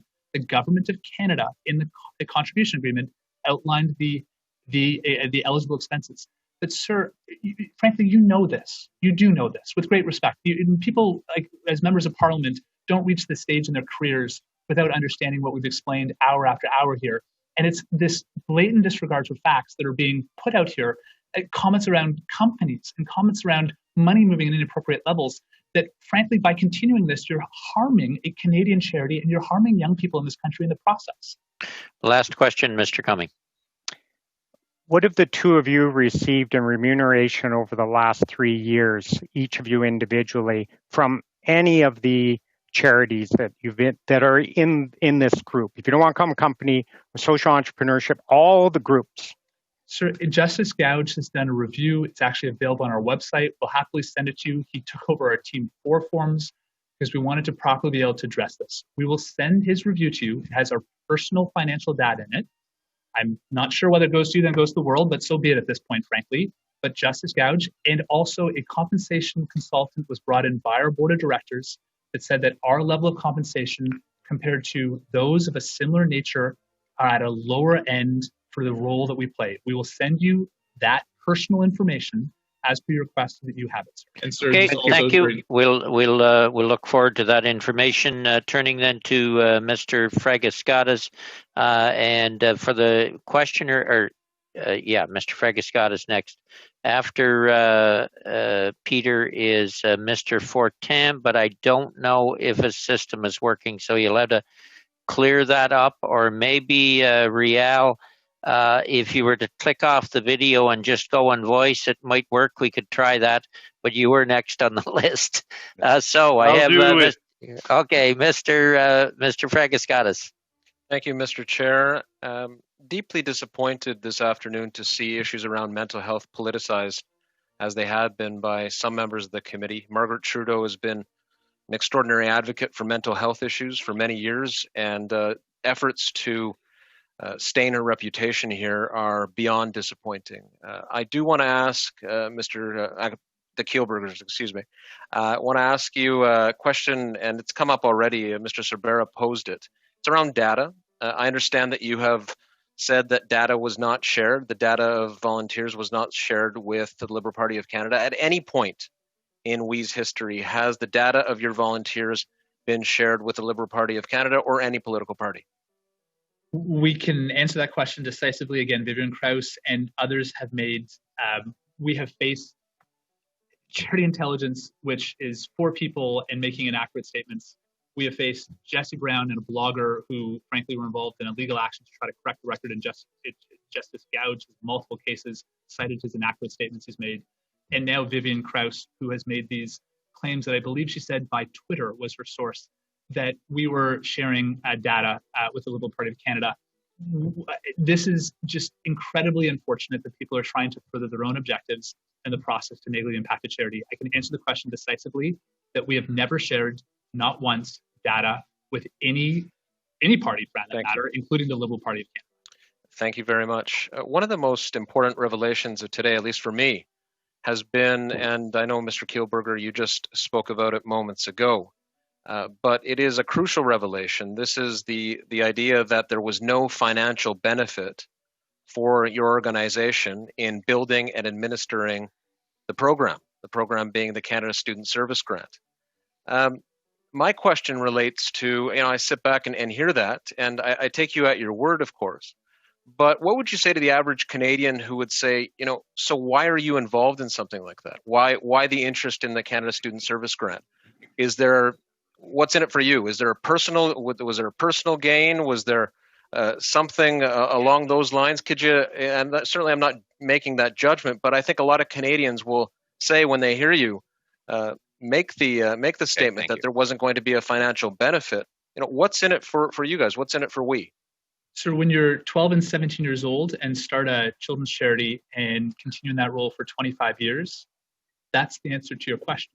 This is why we do what we do. It is something we care about deeply. We have an extraordinary team. They work very hard.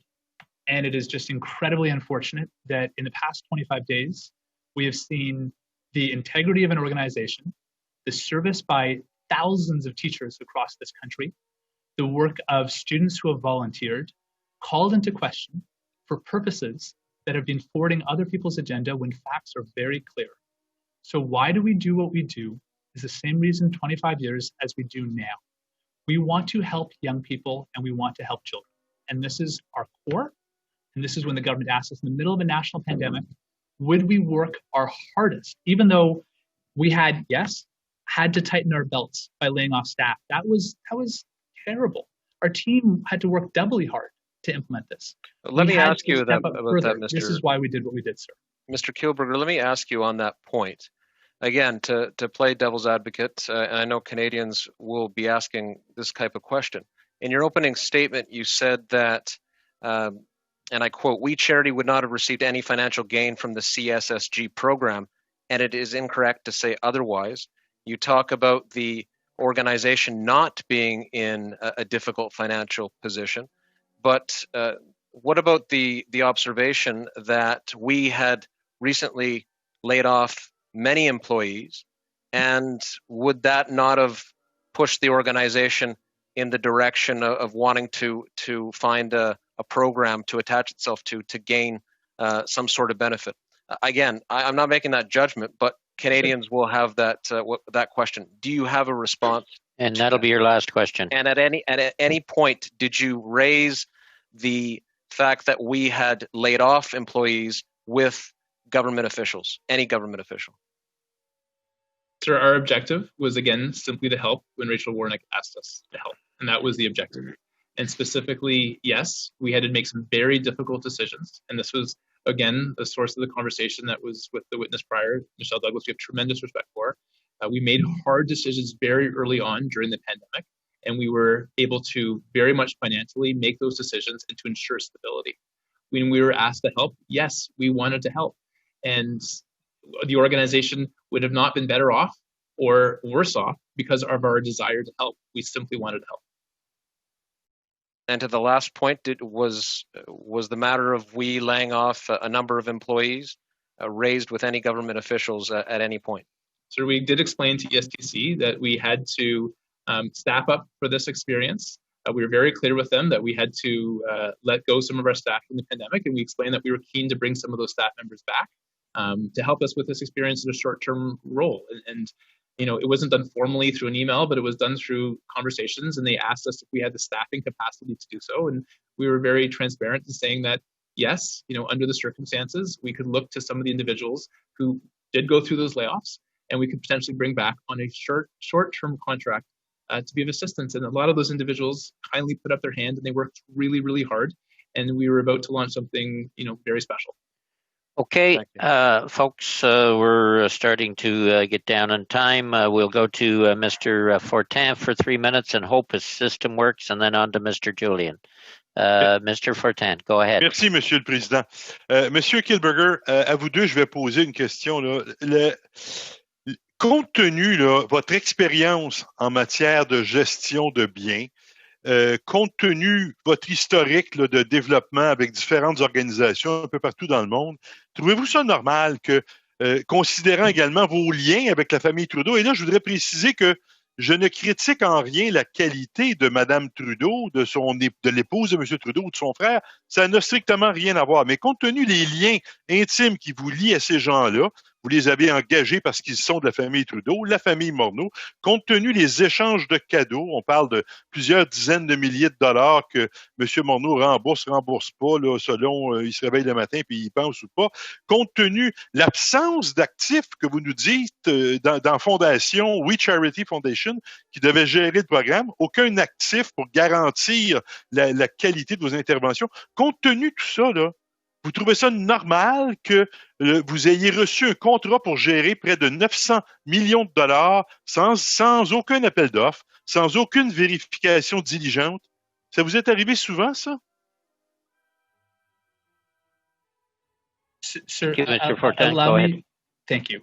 I feel that for the past now 3 hours and 40 minutes that we have sought to correct facts that have been inaccurate in the media and shared widely. So allow me to try again, sir. It was not a $900 million contract. It was, in fact, closer to 543 to be precise, sir. Up to, based on eligible expenses. There were 13 references to audit, sir. So there were multiple checks and balances through this. And to answer your question, though, at the heart of it, I think we were in a time where nothing was ordinary, where people were shutting their offices en masse, where the civil service was trying to organize national programs to assist during a pandemic, where everybody was concerned for their own care. And our staff, despite that, despite all the hardships, having their own children under their feet, working around the clock, trying their best to launch a national service program, did this out of service and out of a desire not to be helped by government, but to help government. Vous avez fait ça pour aider le gouvernement, mais vous étiez rémunéré à concurrence de 43 millions pour le faire, là. Ça, c'est écrit dans votre contrat, là. Alors, moi, quand je rends service, je reçois pas 40 millions, même pas un quart de million pour le faire. Alors, service, là, on pourra en reparler. Et que ce soit 900 millions ou 500 millions, il y en a même pas moins que ça pouvait aller jusqu'à 900. Mais au-delà de ces chiffres-là, là, je comprends de votre témoignage qu'il n'y a pas eu de vérification diligente. Madame Morneau vous a appelé pour jaser. Vous n'avez pas parlé à M. Trudeau. Quand j'ai posé la question à M. Morneau, il dit oui, je pense qu'il y en a eu une vérification diligente, mais je ne l'ai pas vue. Ça a été fait, puis je comprends qu'on est en situation d'urgence. Vous avez raison de le dire, c'est la pandémie, là, puis on réagit du mieux qu'on peut, tout le monde. Mais vous ne trouvez pas ça étrange de recevoir, vous, un contrat pour gérer disons un demi-milliard, là, on va arrêter de s'enfarger, c'était des détails, dans le fond, de 400 millions de plus. Vous avez un contrat pour gérer un demi-milliard de dollars pour lequel vous êtes payé 43 millions sans aucune vérification diligente, et par des gens avec qui vous êtes liés, M. Kielburger. Et j'enlève rien à la qualité du travail que vous avez pu faire en termes de bénévolat, là. Vous avez peut-être fait une mission extraordinaire. Vous êtes peut-être les deux futures mères Teresa. J'en sais rien. Mais moi, là, je vérifie ce que notre gouvernement fait avec notre argent. Je constate une situation qui m'apparaît tellement étrange. J'ai jamais vu ça. Et je vous demande à vous qui êtes dans le milieu, ça vous arrive souvent qu'on vous dise, pourrais-tu, s'il te plaît, gérer un demi-milliard pour moi? Je vais te payer 43 millions, mais on fait ça sur un coin de table, vite fait, sans vérification, sans rien. Ça vous arrive souvent, ça? Okay, thank you. That'll be the end of that question, and you are coming loud and through loud and clear, Mr. Fortin, in this format. Mr. Kielburger. Sir, I'll let Craig provide some context, but nothing at this time was ordinary. The CERB is not ordinary. Paying 75% of companies' wages, which the government of Canada is doing, is not ordinary. Having the whole conversation around a pandemic, having people go and literally months ago stockpile toilet paper was also not ordinary. And details with respect, sir, do matter, because it's 912 million one moment and it's 543 million the other moment, and that's a lot of money in between. And once again, sir, this was all about eligible expenditures, and it's up to $543 million. And our portion was only for eligible expenditures. We were making no profit. We were asked to do this. Mais vous n'êtes pas à mesure. On vous demande depuis tantôt de préciser le montant de vos dépenses. Vous nous dites que vous ne pouvez pas le dire. Mr. Fortin, your time is up. 43 millions pour ça. Ouais. Madam Clerk, I'm going to start you to get shutting down mics. Mr. Fortin, your time is up. The gentlemen are finalizing their answer. Just end your answer there, Craig or Marc. Sir, the contract speaks to this in great detail. The 43 of that, 8.75 was immediately paid to other charities, that it was simply it immediately was transferred. More funds were being paid to afford the tech bills, sir, as you can see is a significant issue in your case, to support young people so they can participate in the program. We were helping to deliver a program with call center support, translation, access across the country, 20,000 youth for direct mentorship, helping with recruitment, the fee payments, the T4 filling out. So this was a massive undertaking. And again, only the eligible expenses. Not only would we have made no profit, but frankly, a charity can't even make a profit. Okay, thank you. That'll end the answer to Mr. Julian, followed by, I'll give you the lineup that'll take us to the end of the meeting. Mr. Julian for 3, then Mr. Morantz, Mr. McLeod, Mr. Polyev, and Ms. Koutrakis. Go ahead, Mr. Julian. Oh, thank you, Mr. Chair. I'm quite frankly not satisfied with a whole range of the answers that we've gotten today. Many of them haven't been answers. They've been, I think, speeches, but we're looking for answers here. The issue of the insurance covering potential liabilities, which you've admitted is massive, is something that doesn't make sense in the context of putting it in, the contract into what is a shell foundation. And a shell foundation is a foundation with no assets. So I would ask that you make all the insurance documents available to us around the SDSC contract. I think that would be helpful for us to find answers that have not been forthcoming during this committee meeting. I'm also concerned about the board transparency. Michelle Douglas testified earlier that the board did not approve the setting up of the We Charity Foundation. So my question is, how many of the many entities, at least a dozen in Canada, many more overseas, have been set up without the board actually approving the setting up of those entities? Sir, allow me to nuance, because nuance and facts matter, sir. In the conversation that took place, the We Charity Foundation was originally established as an idea to hold the legal liability for We Charity. For example, I was on the board of Scouts Canada for many years, great organization. Liability became a significant issue. I learned from my service on that board. They looked at that very issue. We looked at that very issue. As per Ms. Douglas and other board members, we chose not to proceed as a general statement for We Charity to use this vehicle. That's why it was put on a shelf. It was unused as per the board's request. However, when the government of Canada asked us to assume liability during a global health pandemic for 40,000 youth and all nonprofits involved, that entity was repurposed, amended in its statement, and repurposed to serve this need, sir. I'm sorry, you haven't answered my question, which is why when the board hadn't approved the setting up the entity, you set it up just the same, and you haven't answered the question of how many of these various entities have been set out without board approval or without knowledge of the board. But time is pressing, so I'm going to go to the U.S. regulatory procedures.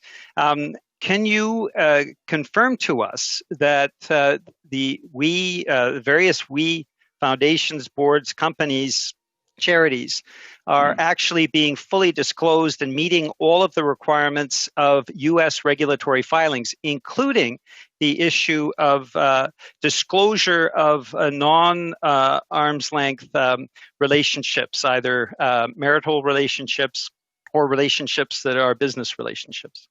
Sir, we understand this information is coming from a group called Charity Intelligence. I just want to provide some context to answer your question. This is a group that lost their charitable status in 2012. I'm not asking about them. I'm asking about you. I'm asking about you. I understand, sir. 3 board members based on their 2019 filings, of which 2 of those individuals work for the organization. So for us, yes, we have U.S. entities. And as part of our Corn Ferry review, we're evaluating those entities. We need to look exactly at this very specific information that you're being asked about, and we're doing so. Final question, Peter. Yes, the issue of the insurance policies that were signed in regards to this particular contract with the SDC. Will you make that available to the committee? Because the liability issue, of course, is fundamental. We've heard testimony that the federal government was put at great risk by proceeding the way it chose to proceed. So, of course, having the information about insurance policies in place would be absolutely vital. Will you share all of that information with the committee? So 2 points, sir. Yes, we'll share it. And the only organization that was being asked to put at great risk, sir, was We Charity by ESCC by asking us to take 40,000 young people and assume full liability. But that's why you put it in a Shell Foundation. Peter, I think the individuals have said several times that it's not a Shell organization. It is the very definition of a Shell Foundation. We will have to determine that. But okay, we've got 4 questioners left, and we'll have to go to 4-minute rounds. Mr. Morantz, Mr. McLeod, Mr. Polyev, and Ms. Koutrakis. Mr. Morantz. I'm taking Mr. Morantz's. Okay. Mr. Polyev, a 4-minute round. You got it. Paragraph 5.1 of the contribution agreement allows monies to be spent on salary from this contribution agreement. Was there anything in the agreement that banned either of you from receiving that money? Sir, we are not paid by We Charity, and we have never been paid by We Charity. And this was established with the entity that pays us, sir, is Me to We Social Enterprise, which is not a party to this contract. Me to We, though, is a subcontractor to this contract. That is incorrect, sir. It is right here. It's right in the middle of the agreement. Mr. Polyev, you can quote that part of the agreement if you like, and we'll allow the Kielburgers to answer. Me to We Foundation is listed in 18.4 as a subcontractor. Me to We Foundation of Canada. It's right there, so it's true, unlike what you just suggested. Okay, now we'll go to the answer, please. As per my statement, sir, Me to We Social Enterprise is what pays us. Me to We Social Enterprise was established. It is distinct and separate from Me to We Foundation, sir. Right. Me to We Foundation administers scholarships. Hard to keep Mr. Polyev, we'll go to the answer, please. Right. We're waiting for the all answer. All entities in the contract are not for profit. 100%. Yeah, Mr. Kielburger, with respect, you're way off my question now. Nobody has ever questioned whether or not these are not for profit. You can make a hell of a lot of money as an individual within a not-profit organization by paying it in salaries. And I see here in section 5.1, I do have the floor, that you can pay salaries and you don't even need to submit timesheets to prove that you did the work. That's explicitly stated in 5.1. And I ask a very simple question to you. You've still not answered it. Was there anything in this agreement that banned you or your brother from receiving a salary? Yes or no? Yes. Mr. Go over to the Kielburgers. Yeah, you said yes. Do you want to further expand? Explain, sir. Yes or no? We are not paid by any one of those organizations. That wasn't my question. Yes sir, or no? By definition, we are not paid by any one of those organizations. Yes or no? Sir, by definition, we are not paid by any of those organizations. That wasn't my question. And Me to We Social Enterprises is legally distinct and very separate, wasn't my question. From the Me to We Foundation. Okay, Craig we understand now, Mr. Chair. There will be no answer to the question. This is a very serious topic, sir. Mr. Chair, can I just have 15 more seconds, please? You can have 3 more seconds. It's my time. Get to it. Go ahead, Mark. Sir, we have sat through 4 hours, which is 4 times more than anyone at SNC Lavalin or the Duffy Affair. As context, sir. What we're making actually, that's not true. That's factually wrong. That is factually wrong. We are not. Listen, we're getting off the topic. I know we're all getting a little tired. Can I get to my next question, Mr. Chair? Mr. Chair, can I get to my next question? He's had his response. No, sir. He's had his response. Mr. Chair, that's a significant allegation. We're just going to have to invite you back if you don't want to answer the questions. We'll bring you back for another 4 hours. Mr. Polyev, we will allow an answer to this question. Go to your next one, and then we'll soon move on. Mr. One of the Kielburgers. Any allegation and false claim that we would have financially benefited as individuals from this is simply that. False. No institution, no charity listed here pays us a salary or any form of financial period. It's incredibly insulting that you will not accept our answer on this. Back to Mr. Polyev. Because I haven't got one. The question was whether there was anything in the contribution agreement that would ban you from receiving any salary. You still haven't answered that. I'm not going to ask it again because you've had 2 tries and you've refused both times. Okay, your last question. Donc, ce qui m'étonne, c'est le fait que votre organisme a payé près d'un demi-million de dollars à la famille. Pierre, not going to take time, but click your French button, will you, so we can hear the translation and not the 2 languages. Merci beaucoup. Ce qui m'étonne, c'est que vous n'avez jamais pensé que c'était un problème de payer près d'un demi-million de dollars à la famille Trudeau, en même temps que vos organismes font affaire directement avec le gouvernement qu'ils mènent, et en même temps qu'ils s'impliquent dans une contribution de presque un demi-milliard de dollars à votre organisme pour cette contribution. Donc, ne voyez-vous pas un conflit d'intérêts que le premier ministre reçoit presque un demi-million de dollars de vos organismes en même temps qu'il participe à une contribution à vous autres? Sir, may we ask, Mr. Chair, the translation that we got was that we were paying the Prime Minister $500 million to the contribution agreement. I'm assuming that was an incorrect translation. It might have been. Basically, the premise of the question was that there would be money going to the Prime Minister's family and $500 million going to your organization. Do you not see the connection? Sir, we respect that the Government of Canada has its processes on conflict of interest, and we respect that you're looking into that. As it relates to our role as a charity on this matter, we followed proper laws. We engaged someone through a speaking bureau to give talks on mental health. Many organizations do this. There was nothing improper in these actions. And frankly, sir, we understand what you're asking us, and we recognize that, frankly, I wish it wasn't a sole source contract. I wish we could have competed with others. I wish that different decisions had been made on the final decision-making on all of these matters. That was not ours to decide. We were asked to be of assistance at a time of national pandemic, and we did our best to assist. Simply, that's the case, sir. Okay, thank you. No, we're at a time, Mr. Poilievre. You will have another round if you're taking the next slot. Mr. McLeod, Mr. Poilievre, and Ms. Koutrakis. Mr. McLeod. Thank you, Mr. Chairman, and thank you to the witnesses for patiently answering all the questions. We are losing a bathroom break rather urgently. Mark has whispered to me 2 times now. So please continue. I'll continue without him. All right. Okay. No, I can do this without him. This whole CSSG contract, the incident around it, has received a lot of media attention, and it's I think there's a lot of fallout from all sides on it. I think your organization, has taken a loss, taken some monetary hit, but maybe even a bigger credibility hit. Our government, the government, and all the committees will probably be dealing with this for the rest of the summer. We got, I think, we may have up to 3 committees investigating, so it's going to consume us probably for the next month or so, if not longer.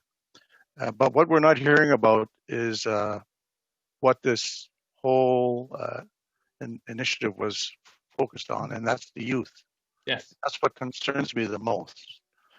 We know the youth have now are facing a real loss of opportunity, and there may be no replacement program. I haven't seen it yet. Could you talk about what the shutting down of this whole initiative, this whole program is going to cost the youth? Because there was a lot of youth that were interested in this. Thank you, sir. A question we have never been asked by any journalist or anyone here today is what was lost when it came to young people in this process.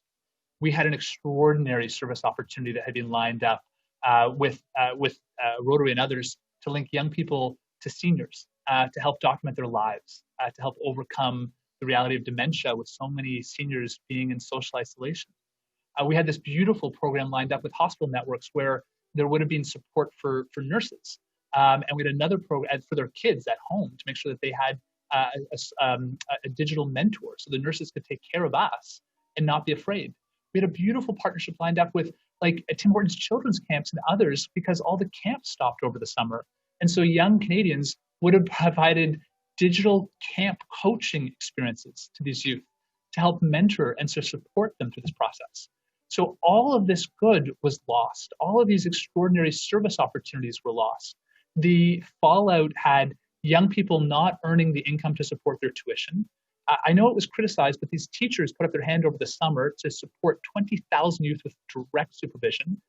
And frankly, We Charity, to your comment, sir, the $5 million that we incurred in expenses is that's not the real issue here. This and false information that's been circulated has been devastating to the charity. The charity got tagged the We Charity scandal on this, when in fact the charity didn't make the final decision and wasn't involved in the process of declaring whether or not there was a conflict. Yet every media has carried this as the We Charity scandal around the world.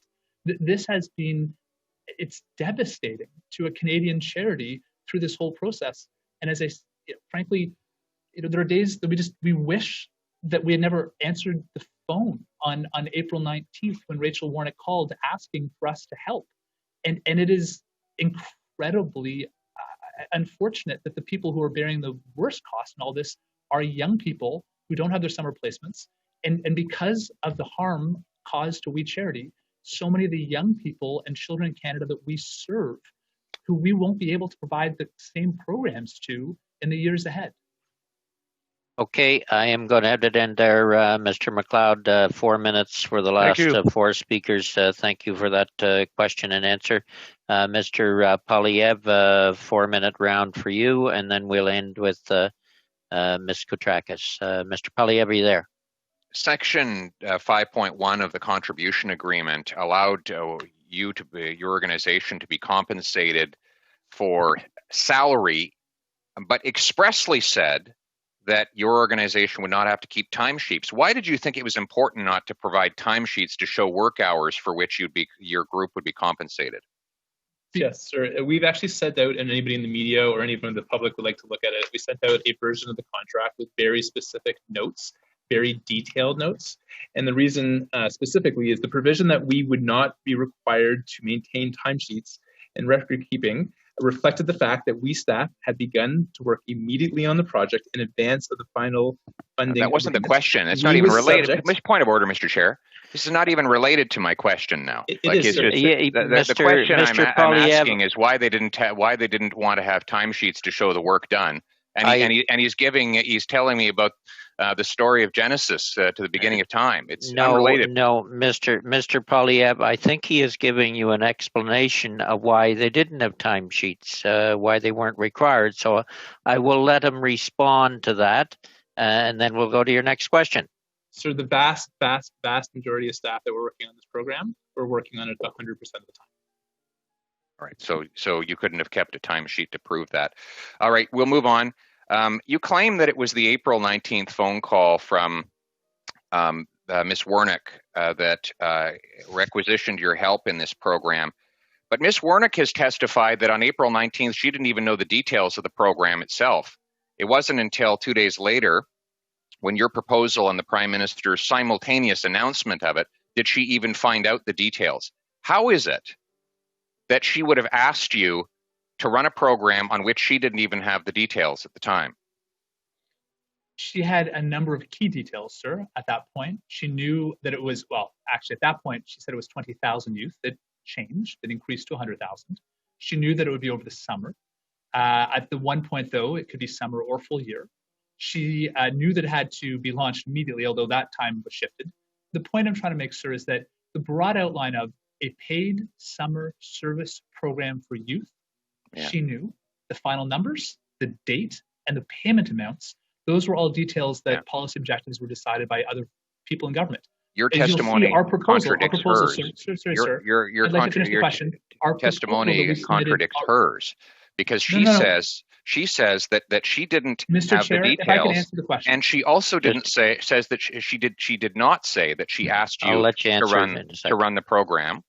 She said that she called to ask you for your input, and then it wasn't until 3 days later when the Prime Minister made an announcement and you very conveniently had a proposal ready, that at that point you became the service delivery organization. So why the contradiction? Mr. Kielburger, you can finish your previous answer and conclude on this one. Sure. I'll just jump straight ahead at this point, sir. I will happily submit to you the April 22nd email from myself to Ms. Warnick that says, as per your request. As per your request, sir, were the key words that indicated that we were sending the proposal as per her request. Right, those are the words you wrote. Very crafty. Well done.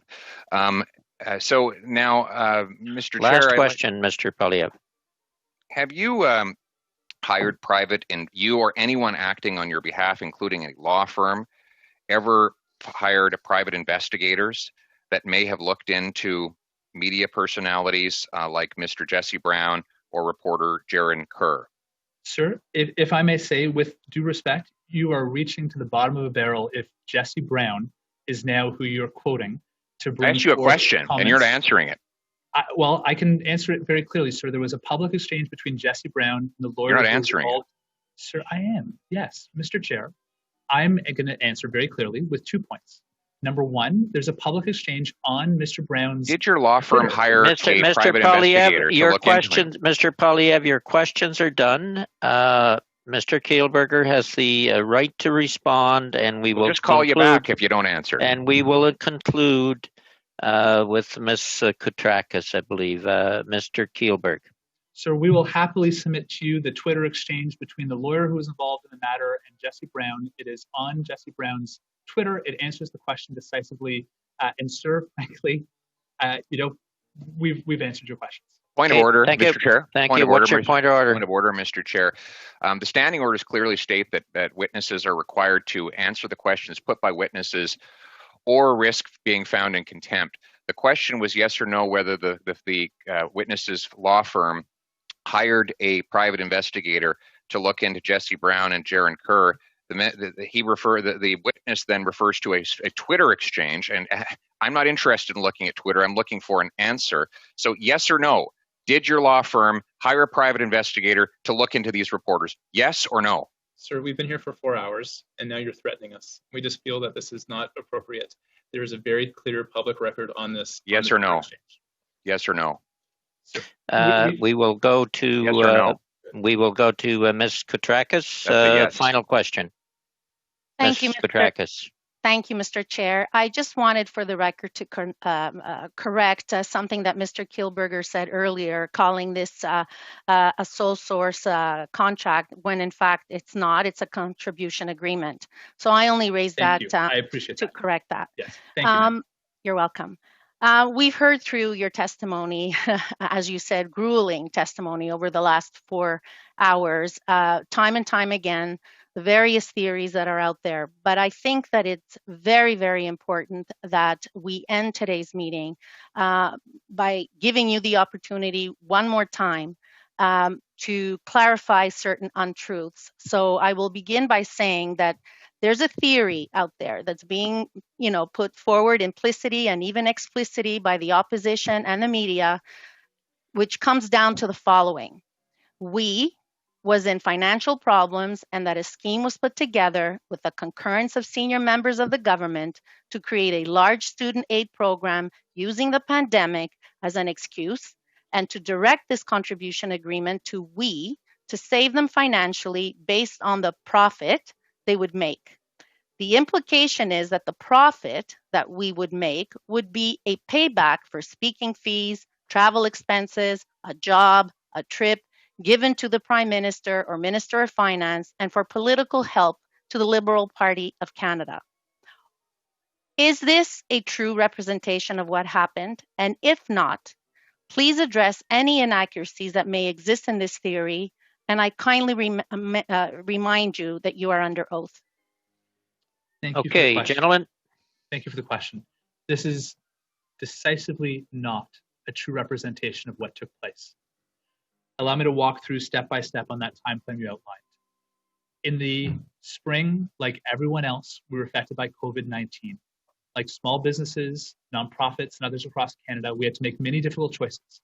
And as the previous witness testified, Ms. Douglas, it was a difficult time. We had to let people go who were like family to us. But that stabilized the organization. We had over 8 months of assets to carry us forward, long-term contracts with partners to implement projects, and we were in a solid financial position because of those prudent choices. We were approached by the government, specifically Ms. Warnick, on April 19th to implement a service, to ask us if we were willing to implement a service program.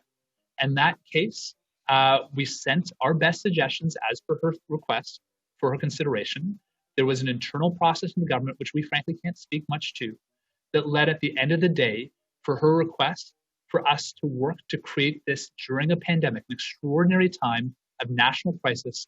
We did our best, created a program that had over 35,000 youth applicants, 64% people of color, coast to coast to coast, including Northwest Territories, sir, and every other region represented. And through this process, unfortunately, at the minute it was announced, it got enmeshed in a political controversy. We did our best. We handed over everything to the government. We handed over the call centers, the manuals, the technology, hoping that the public service could continue to run it. We are heartbroken that it hasn't been able to continue. We're heartbroken that the youth have faced these significant challenges as a result. And frankly, we're heartbroken that this whole process has frankly not been a gift to our charity. Far from it. This has been something that may destroy 25 years of work to build a national charity in this country.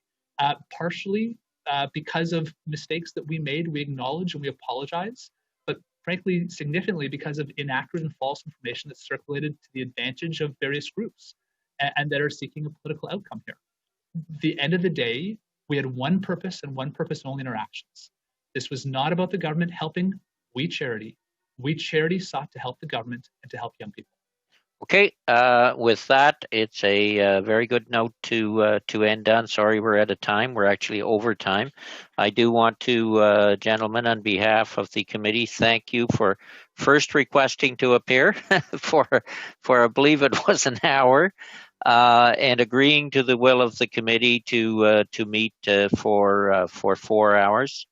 We've had, I think, a lot of information tabled today. I thank you for your forthright answers, and I thank members for their questions as well. So with that, thank you again on behalf of the committee for appearing, and the meeting is adjourned.